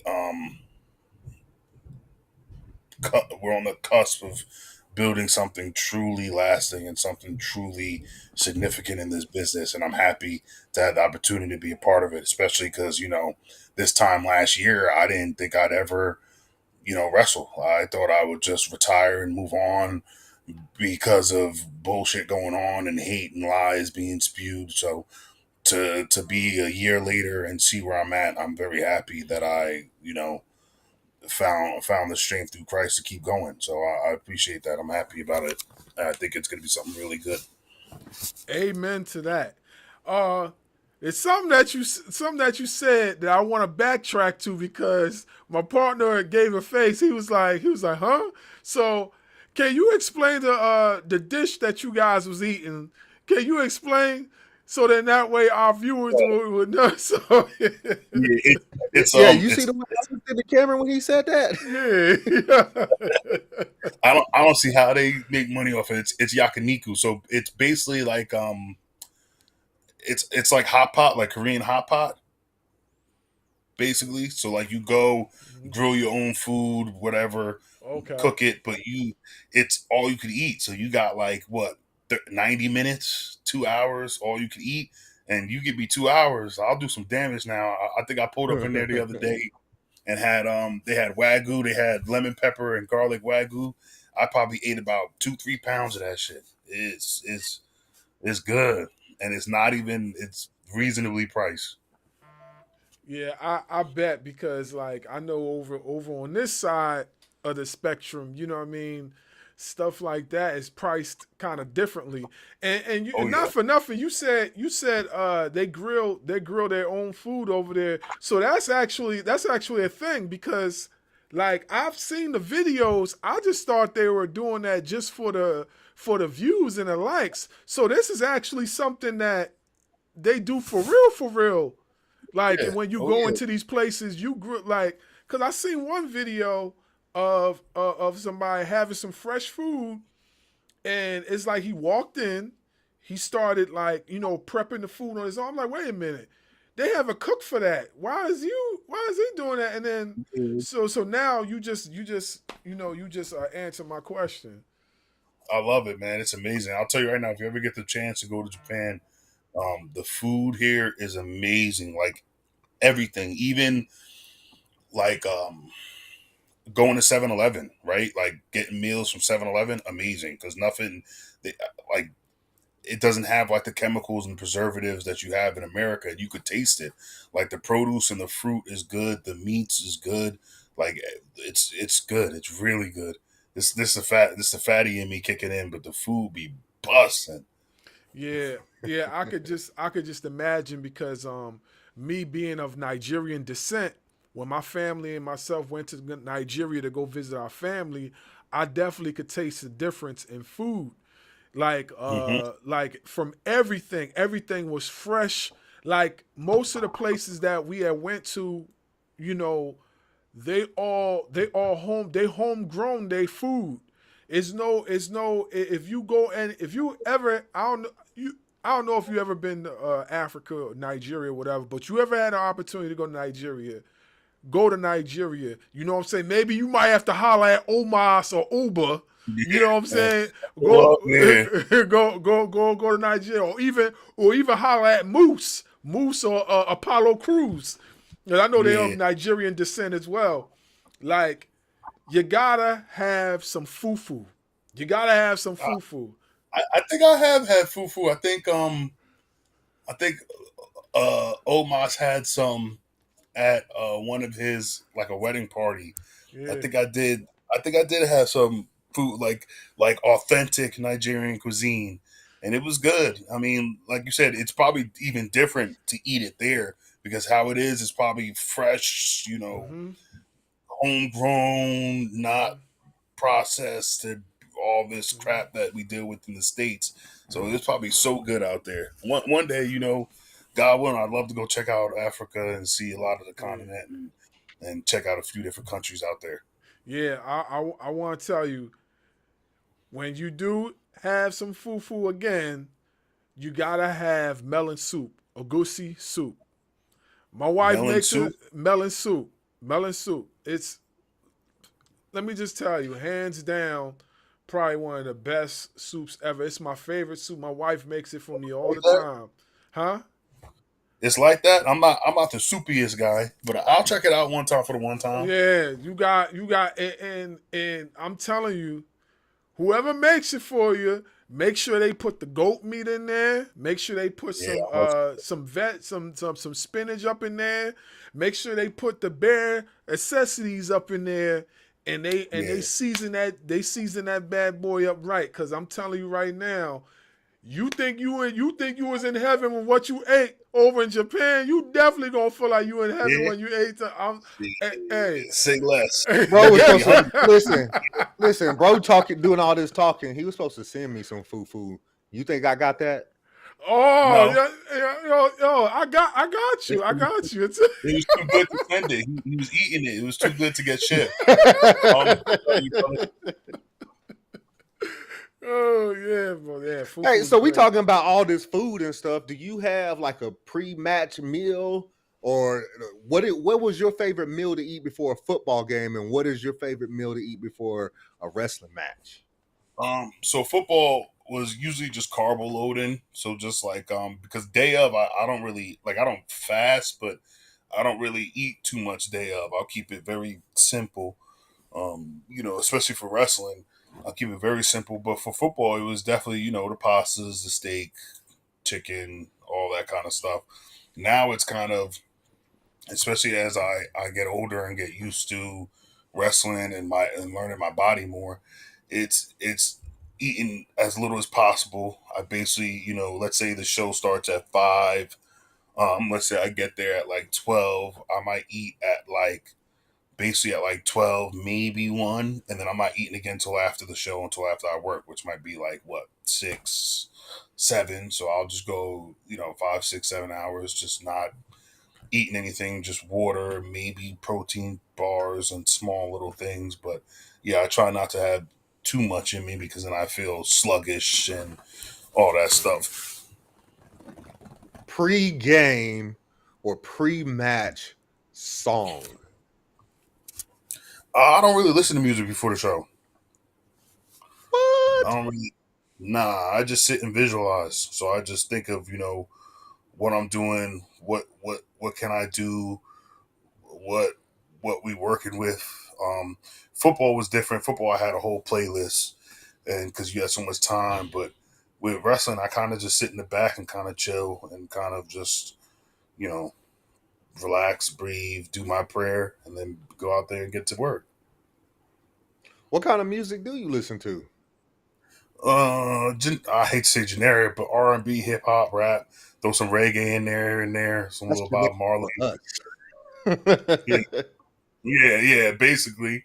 But listen to all that stuff, some Kendrick, some Drake, some Kanye, little Jay-Z, some Little Wayne, just kind of, like you said, generic for us shit. So, how old are you again? I'm 31. 31. Okay, so you're not quite in our age bracket yet. You're just below us, because my boy here is 50 and I'm 40. This guy, yo, he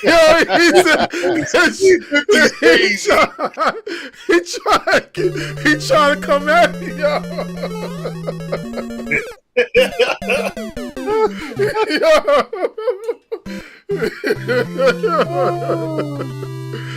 So if you had to give a Mount Rushmore of your favorite artists, it doesn't matter if it's hip hop, R&B, reggae, whatever, who would you put on that Mount Rushmore? What's that, 4? Yes. I got Michael Jackson. I got Kanye West. I got I'm kind of up in the air on this one, but I feel like his work goes to show over the years. Drake, and I was never the biggest fan, but he's got some really good music, and again, time tested.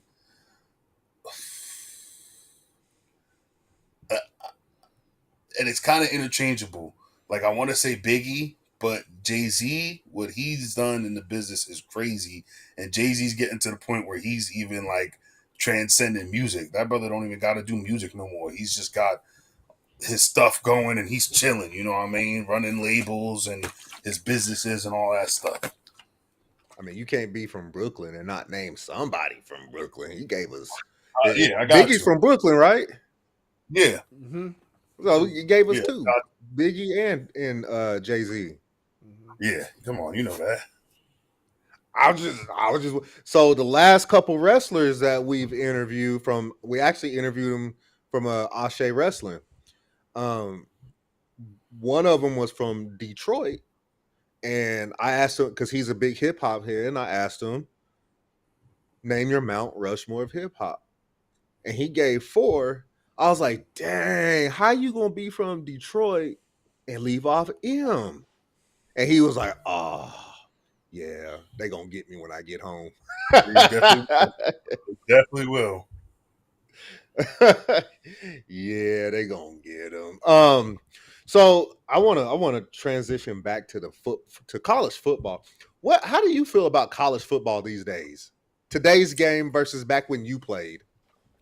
It's different. I mean, one thing is the money for sure, and there feels like there's no loyalty, but I guess it's still a business, right? These kids are, you know, they're basically businessmen now, so it's interesting. I mean, I like it because now there's more parity. There's more teams competing. You could see a team go from first to worst and worst to first, which is cool to see because of the transfer portal. I mean, Syracuse is a perfect example. Last year, we brought in Mm. Kyle McCord and, 10-2, 11-2 season. I think he's the ACC record holder for passing yards in a season and touchdowns in a season. So, seeing stuff like that, it gives every team, I feel, a legitimate chance to compete at a high level against some of the best by being able to get after this transfer portal and, being able to get talent easily or easier than it was in the past. So I played JUCO before I tore my knee up, and I I feel that the game is also softer. What do you think? Of course. But that's just like, the game changed, right? Like, I remember growing up, concussions and CTE wasn't a thing, right? Like Mm-mm. it was you just got your bell rung, come out for a play or two, get a drink of water, get back out there. Now it's a thing. They got their little the scullies. I call Mm-hmm. them helmet condoms. They got like the little That's what they are. They're yeah, the they got guardian like the little caps. stuff thing to keep them from getting they shit rocked. So I mean, I don't want to be the old head where you just say, "Oh, who cares?" and then I'm sitting there in a wheelchair drooling because I'm punch drunk and shit. But like, yeah, it is getting soft. But I think that's just the very nature and essence of society in general as we go through all the stuff we going through. And I'm definitely not going to talk about that because Mm-mm. they gonna Mm-mm. scream at you. So I'm gonna put you on the spot a little bit. Oh, Um, who is going to be this year's in your from your perspective? I know you can watch you can only watch when you can because of the difference and stuff. This year, who is going to win the college football championship? mm, um, that's a good one. I'll put. I'll say four teams. It's hard to say one. It's hard to Okay. say one for sure. All right. I'm gonna Let's hear put your top four then. That'll work. yeah, I'll put four. I'm gonna put in no particular order. It's not like 1, 2, 3, 4. It's just these four. Notre Dame. I think Marcus Freeman is one of the best coaches in college football, undoubtedly, and what he's doing to that program, what he's doing at that historic program, and I think helping them get to levels that they haven't really been able to get to in a while, and seeing and being on the campus and seeing how they operate and how he coaches and how he approaches not only football but his spirituality and the kids, and I think Notre Dame's up there. I think Ohio State, they're the defending national champions. They're a very talented team. I think they have the best player in college football, and Jeremiah Smith. That young kid is a dog. He's on a whole nother level. I'm gonna put. Whew, let's see, Notre Dame, Ohio State. I want to grab an SEC team and put an SEC team in there. I think Georgia's going to be up there. I'll probably put two SEC teams. I'll put Georgia and I'll put Texas. I think those two teams just have so much talent. Yeah, I think they just have so much talent. I know Arch Manning's getting hate because of his showing against Ohio State, but in his defense, he played the defending national champions on the road week 1. That's tough for anyone. That's tough for a fifth year senior to go do. So let alone what is he? I think he's like a redshirt sophomore. Redshirt sophomore, yeah. Yeah, just first start of his career. So I think those are my 4. I'm gonna say, you know what? I'll put a fifth. I'll put Miami. I liked how they looked against Notre Dame. Granted, again at home week 1, and I think same thing with Notre Dame. I think their starting quarterback is C.J. Carr, who's a freshman or a young bull, so that's a tough matchup. But I think they're just so talented. They have so much, on both sides of the ball, the secondary, the D-line, the O-line, receiving core.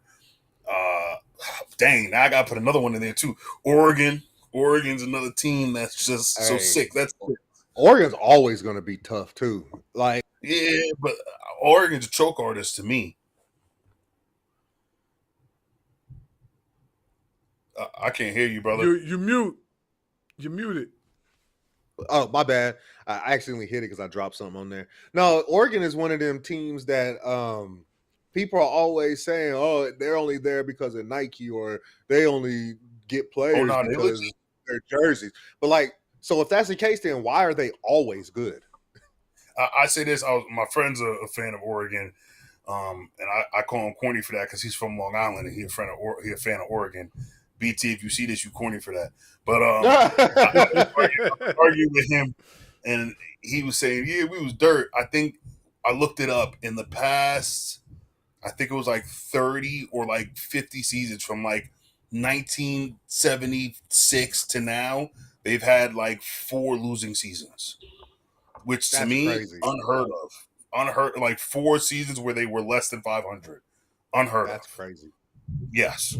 So they're just talented. Dan Lanning's a good recruiter, and he's getting them boys right. But they just choke artists to me. When it comes to the big game, they stumble. Same thing with Penn State. I love Coach Franklin, and I think he's made Penn State relevant, especially since Joe Paterno and all that Sandusky stuff. I think he's made them pretty relevant. But for some reason, they just can't get over that hump with the big game. So those are 2 programs I feel are very similar like that, Penn State and Oregon. Before I pass it back to, because I could talk football with you all day long. I promise you, I can. love me some football. Man, me too. We haven't talked about pro football. Who's your squad and who you got as this year's Super Bowl champion? So I don't really have a team anymore because I started sports betting. So when you sports bet and do fantasy football, you just follow numbers and people and stats and shit. But I think the Ravens are nasty. That game the other day was crazy. They should have won. They should have finished, but that game was crazy. I think the Eagles was really good. I got the Eagles going back to back. I got them getting to the Super Bowl. I'd love to see Eagles-Ravens in the Super Bowl. I'd love to see. That would be a wild game. It would be a good game. I think the Eagles is the team in the NFC. I think the AFC is a little bit more up in the air. I think the big 3, the obvious 3 is, I put the Chiefs 1A because for some reason they've just been beating the Bills and the Ravens whenever it comes to a game they gotta win. And then the Bills and the Ravens. But there's some other teams out there, like the Chargers, I think are solid. Washington Redskins was literally just in the NFC Championship game. I think the Falcons retooled a bit, and they're going to be pretty good.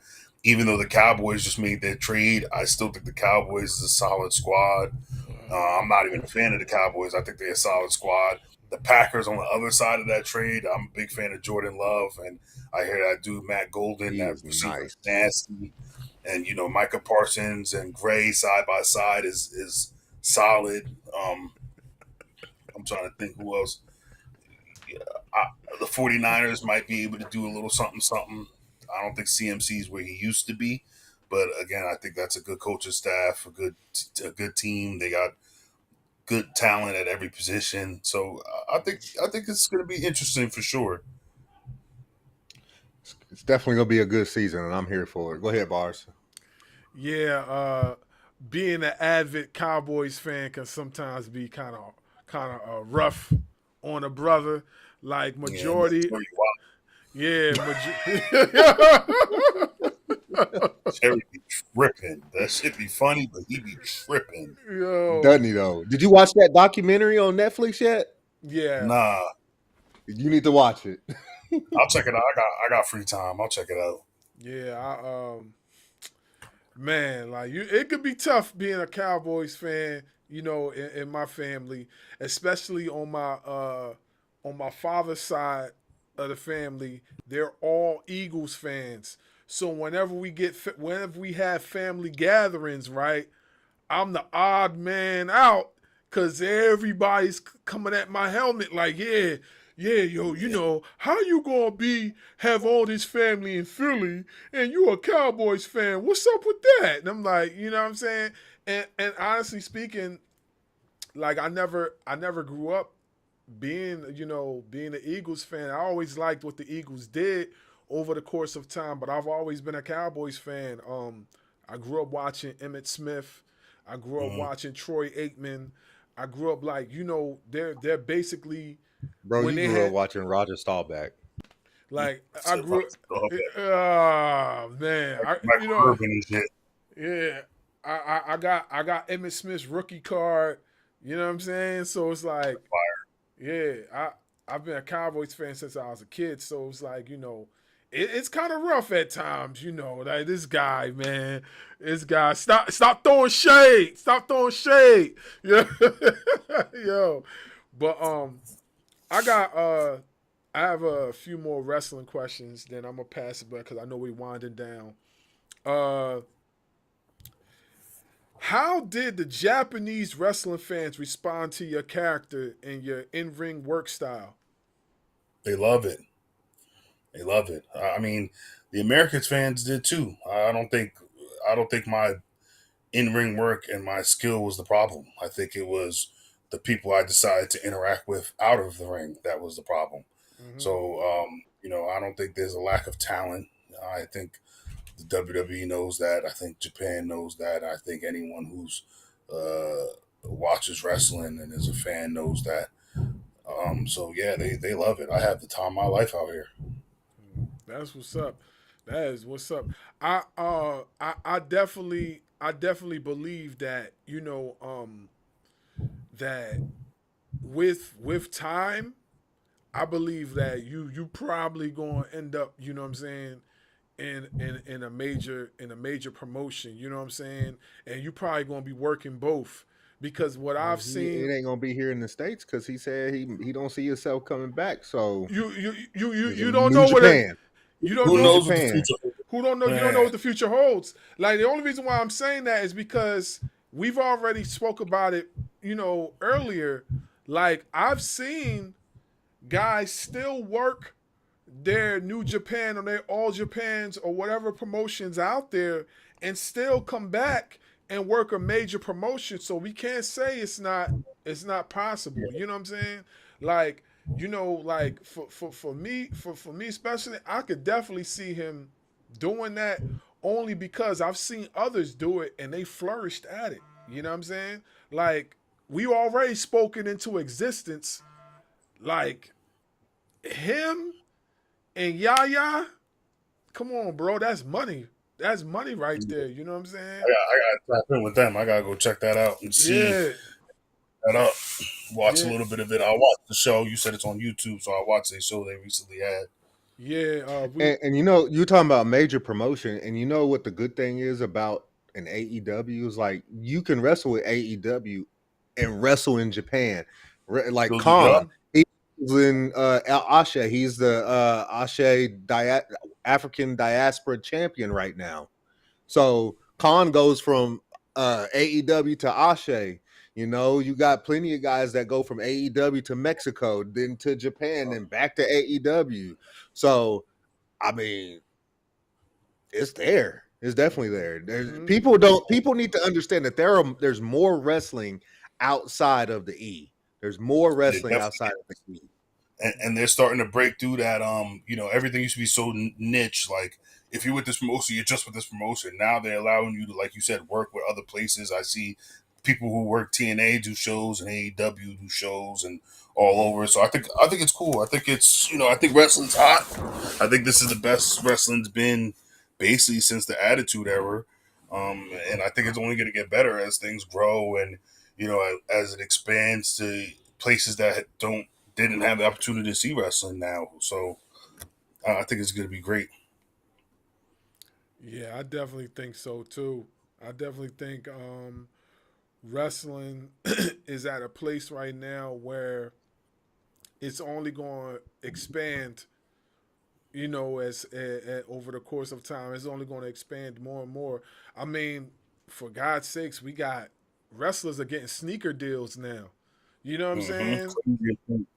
Wrestlers getting sneaker deals. That's what you know. What that's a cool question. Let me ask you this: if you were to get a sneaker deal, what would be the name of your sneaker?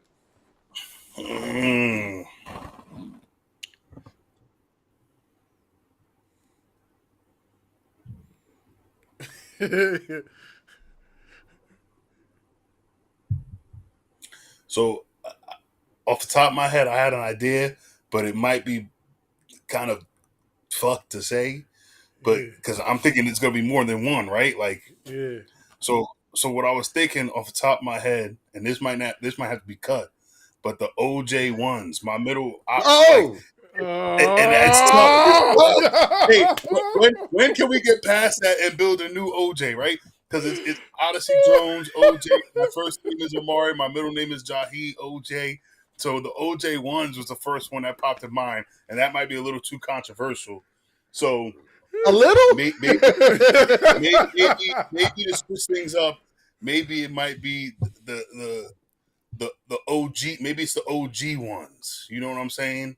Just to put a little twinkle to the twang. You feel me? I don't know. Oh, that's off the top of my head. I'm gonna have to call my people and workshop that. I'm gonna have to workshop that for sure. I don't know about the OJ. Yeah. People gonna get mad. People gonna get mad about that. Yeah. I mean, when do we let it go? Right? Fun fact, and I didn't know this. They said Domino's made the most. They had the most sales was on that day when he was being chased, that slow ass chase on the highway, because it was like 95 million people watching that shit. Wow. Jeez. Nobody wanted to miss it, so they ordered pizza. You know what's crazy? You know what's crazy, and it's funny you say that, right? When that chase occurred, I was in elementary school. You a lie? You was in high school. I was this guy. Yo, I was in elementary school, right? And they showed that chase on TV. Mm-hmm. They showed it on TV. I was like, and what's crazy is that you don't really realize how impactful that is until you get older, and then you think about it back then. You know what I mean? Like, why would you show that to some children like they showed it on TV? They showed it on. I remember. I was sitting in the cafeteria, and they showed it on a big screen TV, one of them tube TVs. I ain't gonna tell you but it was a tube TV, okay? It wasn't a flat screen, it was a tube. And they showed it on TV. And I was just like, oh, you know what I mean? And then I remember getting back home to the crib, and then my mother telling me, yeah, did you see that? And I was like, yeah, they showed it on TV. They literally did. I saw something the other day and I don't know how true it is, right? But what they were saying, because the consensus is everyone thinks that OJ did it, right? Yeah. That's and like I always thought growing up, I was like, it's significant because for the first time, the money and the celebrity outweighed the crime for a black man, right? So that was the shift. that you could hit a certain level where shit don't matter. But then I saw something that said, and it was somebody was going deep. Someone deep dove on it. Two people. They said he had a maid that was abused by what I think Nicole, and the maid knew what was going on, and they said his son hated her. So that what they were saying, the conspiracy theory was that the maid and the son worked together to do it, and OJ was the one that got blamed, and that's why he got off, because he knew what happened, but he wasn't the one that did it. And then before he died, he had that book, which was ridiculous. I didn't read it, but apparently he dropped a book like, if I did do it, this is how I would have did it, type shit, or something Oh, egregious wow. shit like that. It was something ridiculous. Oh, And when you do stuff like this, when you have shit like that, it's like, bro, why are you playing with these people? Why are you playing Orenthal, man? Why are you playing? wow. The glove fit, you must have quit. Wow. I did not. The I glove didn't. didn't fit. Yo, With the I, cane shit, he had the fucking cane shit. His hair was all like messed up and shit. It sure was. yo, I did not know that. I did not know. You just put me up on something. I did not know that he dropped a book like that. Yeah, He wrote a book. yeah. It was a big deal. It was a huge deal. People were coming It was after him outrage. for it too. And then it became the number one seller. Wow. Crazy how that works. Because people want to know how to get rid of somebody. Oh man. I got a few names up my sleeve I like to get rid of. Never mind. That's neither here nor there. Oh man. All right. This is my last question, and then I'm gonna pass it back to Dub to finish off. What can fans expect from HAVOC in the near future, and how do you plan to keep the group fresh and exciting? So in the near future, we getting gold. I mean, I feel long overdue for a championship, for a belt, for winning. Right? I played my part. I put people over. I think we'll have gold sooner rather than later. And how we stay fresh is the truth is we are at the tip of the iceberg. Like, I have so much things in my repertoire that I haven't even had a chance to pull out, because I haven't had matches long enough. I haven't had things going back and forth enough to hit those certain things and pull out these certain spots and moments and moves. And I feel the same way for Zion and Ashino, for that matter. So I think all of us has a lot in the repertoire that people haven't seen. People people have only really seen our 5 moves of doom type shit, but we got a whole plethora of stuff. Again, we train too. We try stuff. We do things. So I think we have a lot of stuff, a lot of ideas that would be cool and be very unique to us as we wreak havoc in Japan. Yeah, that is what's up. I'm so excited for you guys. Like, especially you and Zion. Seeing you guys on TV over here, and then now seeing y'all make waves over there. I can't wait to see what you guys do over there. Look, we gonna be glued. We gonna be glued in. We gotta see more. Like, Much love, brother. Much love. yeah, like I can't wait to see what you guys do over there. We're gonna be rooting for you guys over here. Go ahead, Dub. Last few questions. Just a couple quick hitters I'm gonna throw at you, and then I always end the show with one specific question. First question: dream opponent you haven't faced yet. All time or prime Prime. or current Rey Mysterio. Ooh. That's my favorite. He's my favorite wrestler growing up, and I mean, Hall of Famer, unarguably. And I think that dynamic, I think that big little dynamic is always good. I think that's like always, the big mauler and the fast kind of lucha guy. I think that'd be great. And I also think that obviously we've seen Ray go against like the likes of Mark and, Taker and Big Show and stuff like that. But I feel like I have some athleticism, and that's kind of my wrinkle to it that makes it a little bit different. And Ray and I could put on a show, have a good time. But for me, it's Rey Mysterio. Favorite match of your career thus far? I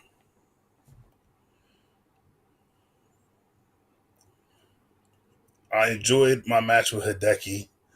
I enjoyed the 6-man just because it was an opportunity to be with New Day. That was a great time. I enjoyed my match with Carmelo Hayes, the breakout tournament. That was a fun one.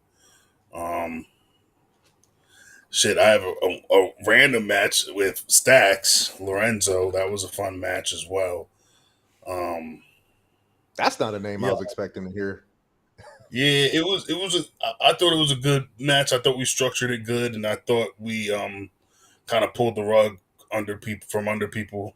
Especially being me, when I get in there, you instantly think, "Oh, he's just gonna win. He's so big and strong. How could he lose?"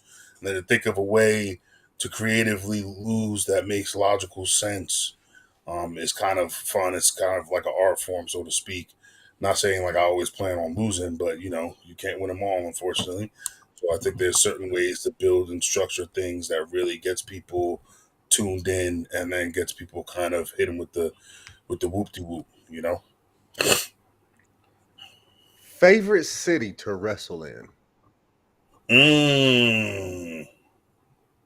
Favorite city to wrestle in, or just city? Let's do both. Oh, Dallas is one of my favorite cities. Dallas is fun, and Atlanta fun too. We got good food and good women. I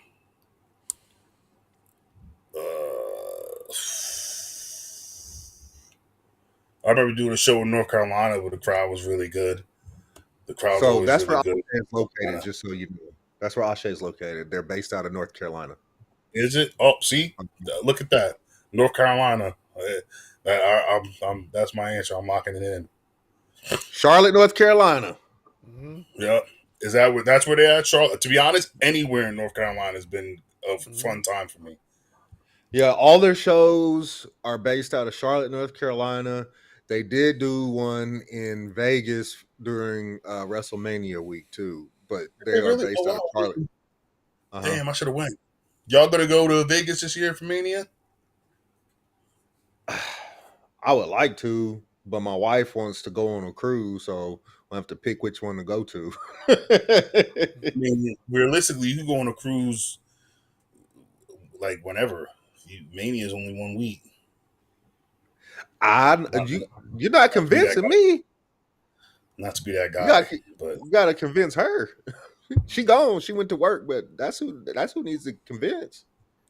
As for me, my wife don't do boats like that. You know what I'm saying? I'm trying to get her to go and do the boat ride thing, but she don't mess with boats like that. If the finances, let me just say that, you know what I'm saying, allow myself and my family, I definitely would like to hit for WrestleMania weekend. You know what I'm saying? Tickets is crazy, but to be in the city, you could get some decent spots in Vegas. And with the boat thing, sorry to like ruin it. Did y'all see that documentary on Netflix? Which one? The one with the carnival boat that cut off, so like they couldn't use the bathroom. Oh, and yes. It started coming out of the toilet, and they call it the poop cruise. The poop cruise. Yep. Oh, I was watching that shit. I didn't finish it. I think I was about 20, 30 minutes in-ish. And I was like, oh, hell nah. Turn that shit off. Oh, man. Well, then I definitely should not show my wife that that particular documentary. If you get her prepared for the worst and it doesn't happen, you good, right? Yeah. See, that's what my wife did to me because my black ass can't swim. So I was like, what happens if the boat breaks down? What happens if this? What about this? What about that? She was like, you spent almost Yeah. Well, she was like, you spent almost 10 years in the United States Army and you can't swim. We don't swim in the Army. That's why I joined the Army, because we use our feet. That's how save the swimming for the Marines and the Navies, huh? Exactly. Yeah, that's wild. That's wild. Yeah, yeah.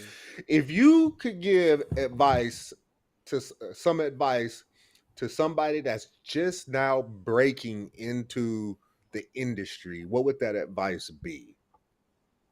Keep going. Keep going. In the business, there's a lot of times where people will make you feel inadequate and people will make you feel like you're not good enough or you're not developing fast enough, but keep going. Because the real thing is and someone told me this and it stuck to me because it's so true.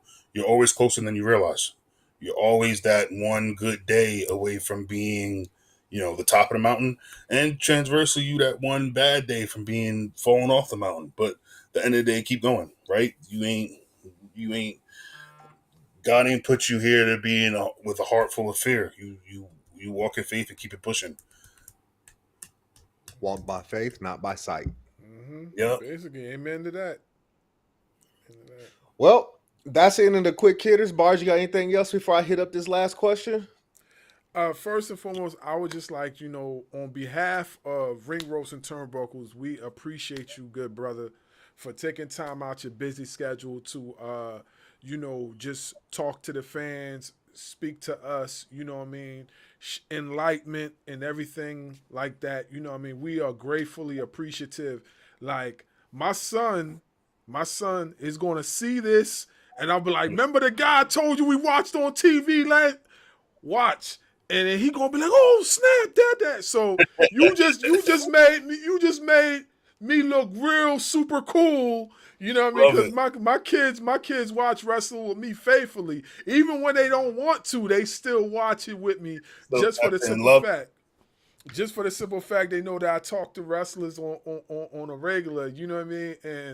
And like, yo, we just grateful. We're just appreciative, taking time out your schedule.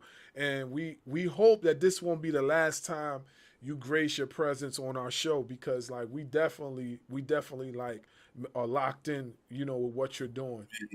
Oh nah, definitely we gonna tap back in. Let me get these gold belts first, and then we got something to talk about. You feel me? Oh yeah, most definitely, most definitely, most definitely. Yes, sir. Yeah, go I go smell what the Rock is cooking. ahead. All right. If you could see anybody on the Ring Ropes and Turnbuckle podcast, who would that person be? But before you answer, you have to help us get the person on the show. Mm.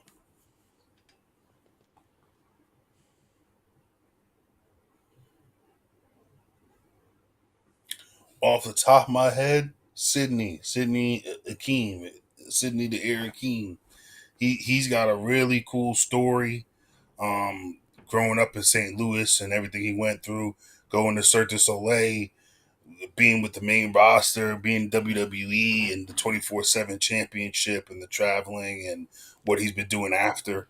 He's got a really cool story and he's doing some really big things. I think he'd be a person that y'all would love to talk to.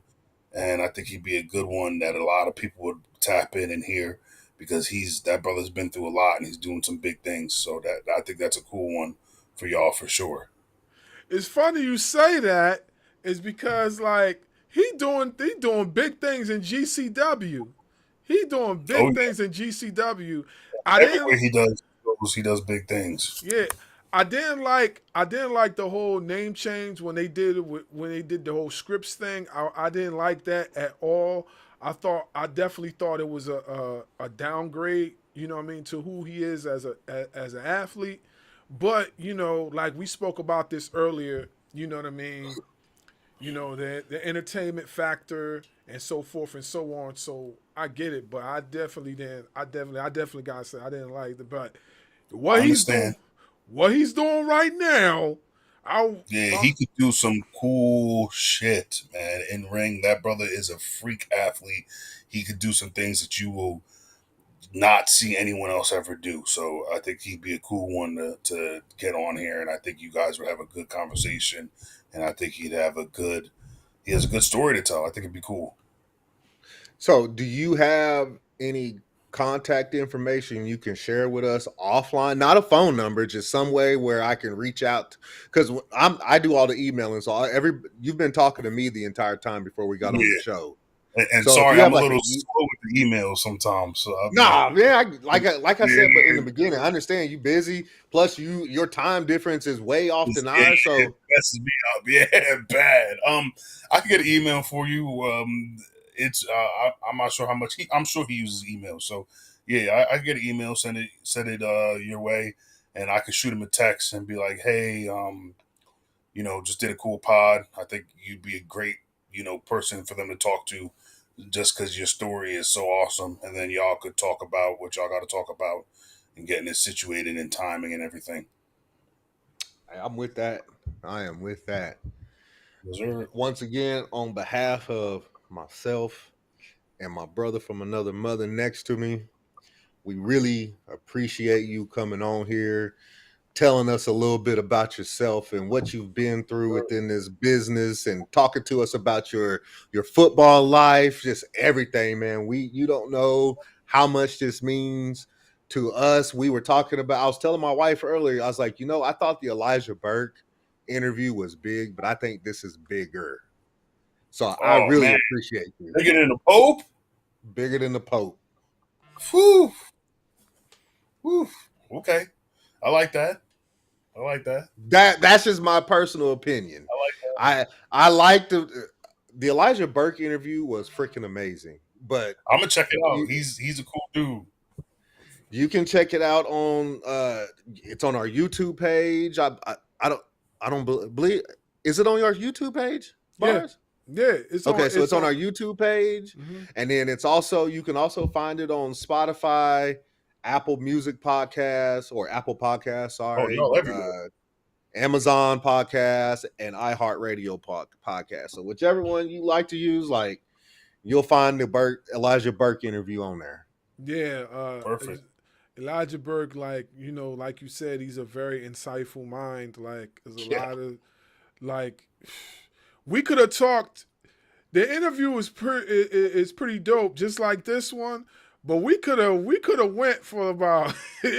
Trust me, when you hear it, you're gonna be like, oh snap! You're gonna be very intrigued. Yeah, I believe it, and I'm sure he's got some stories to tell, man. Oh yeah. He's full of it. There's some things that we didn't want to get into because he said he was tired of answering questions about it, but everything else was on the table. So yeah, it was good. It was good. But like I said, Elijah Burke was big for us because it was our first one. But I believe you right now, in my personal opinion, he may feel different. My personal opinion, getting to sit here for 2.5 hours now and just chop it up with you, and I actually lost track of time. I'll be honest with you. I wasn't even looking at it. Right. So, I mean, to me, that means a lot to me, and I believe this is our biggest one yet. Yeah. I definitely appreciate it, and we just, just like I told you, the grind don't stop. We want to promote, the athletes in general, especially from our perspective, people that look like us. We want to continue to promote that because we don't get enough of that. You know what I mean? Of course, we're going to promote everything else too, but our main focus is to have a platform where athletes like yourself can come over here and talk your talk and feel free. You know what I'm saying? Feel free to express yourself in any way necessary. You know what I'm saying? So that's just our main objective over here. Yeah. Much love, brothers. I had a great time. This was the dope one. It's a good one for sure. Appreciate you. Yeah. And that means a lot coming from you. And y'all remember something? Omas, Oba, Oddyssey said you could come get this work. I'm real big old.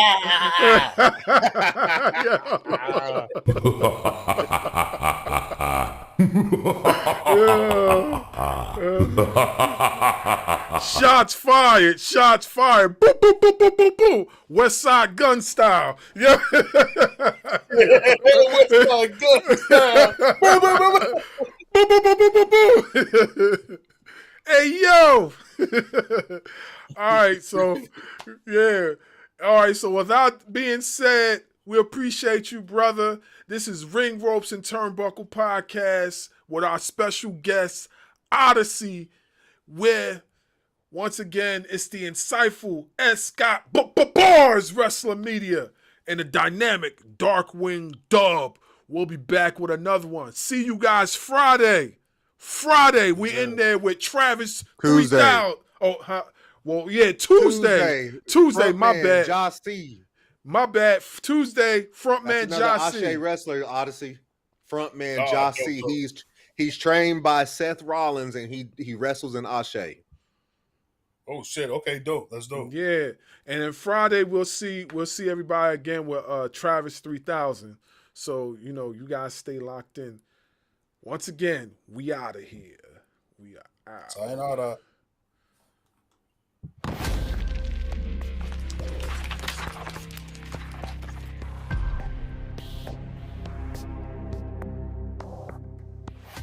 Following podcast scheduled for one fall. Introducing first, they are the Internet Podcast.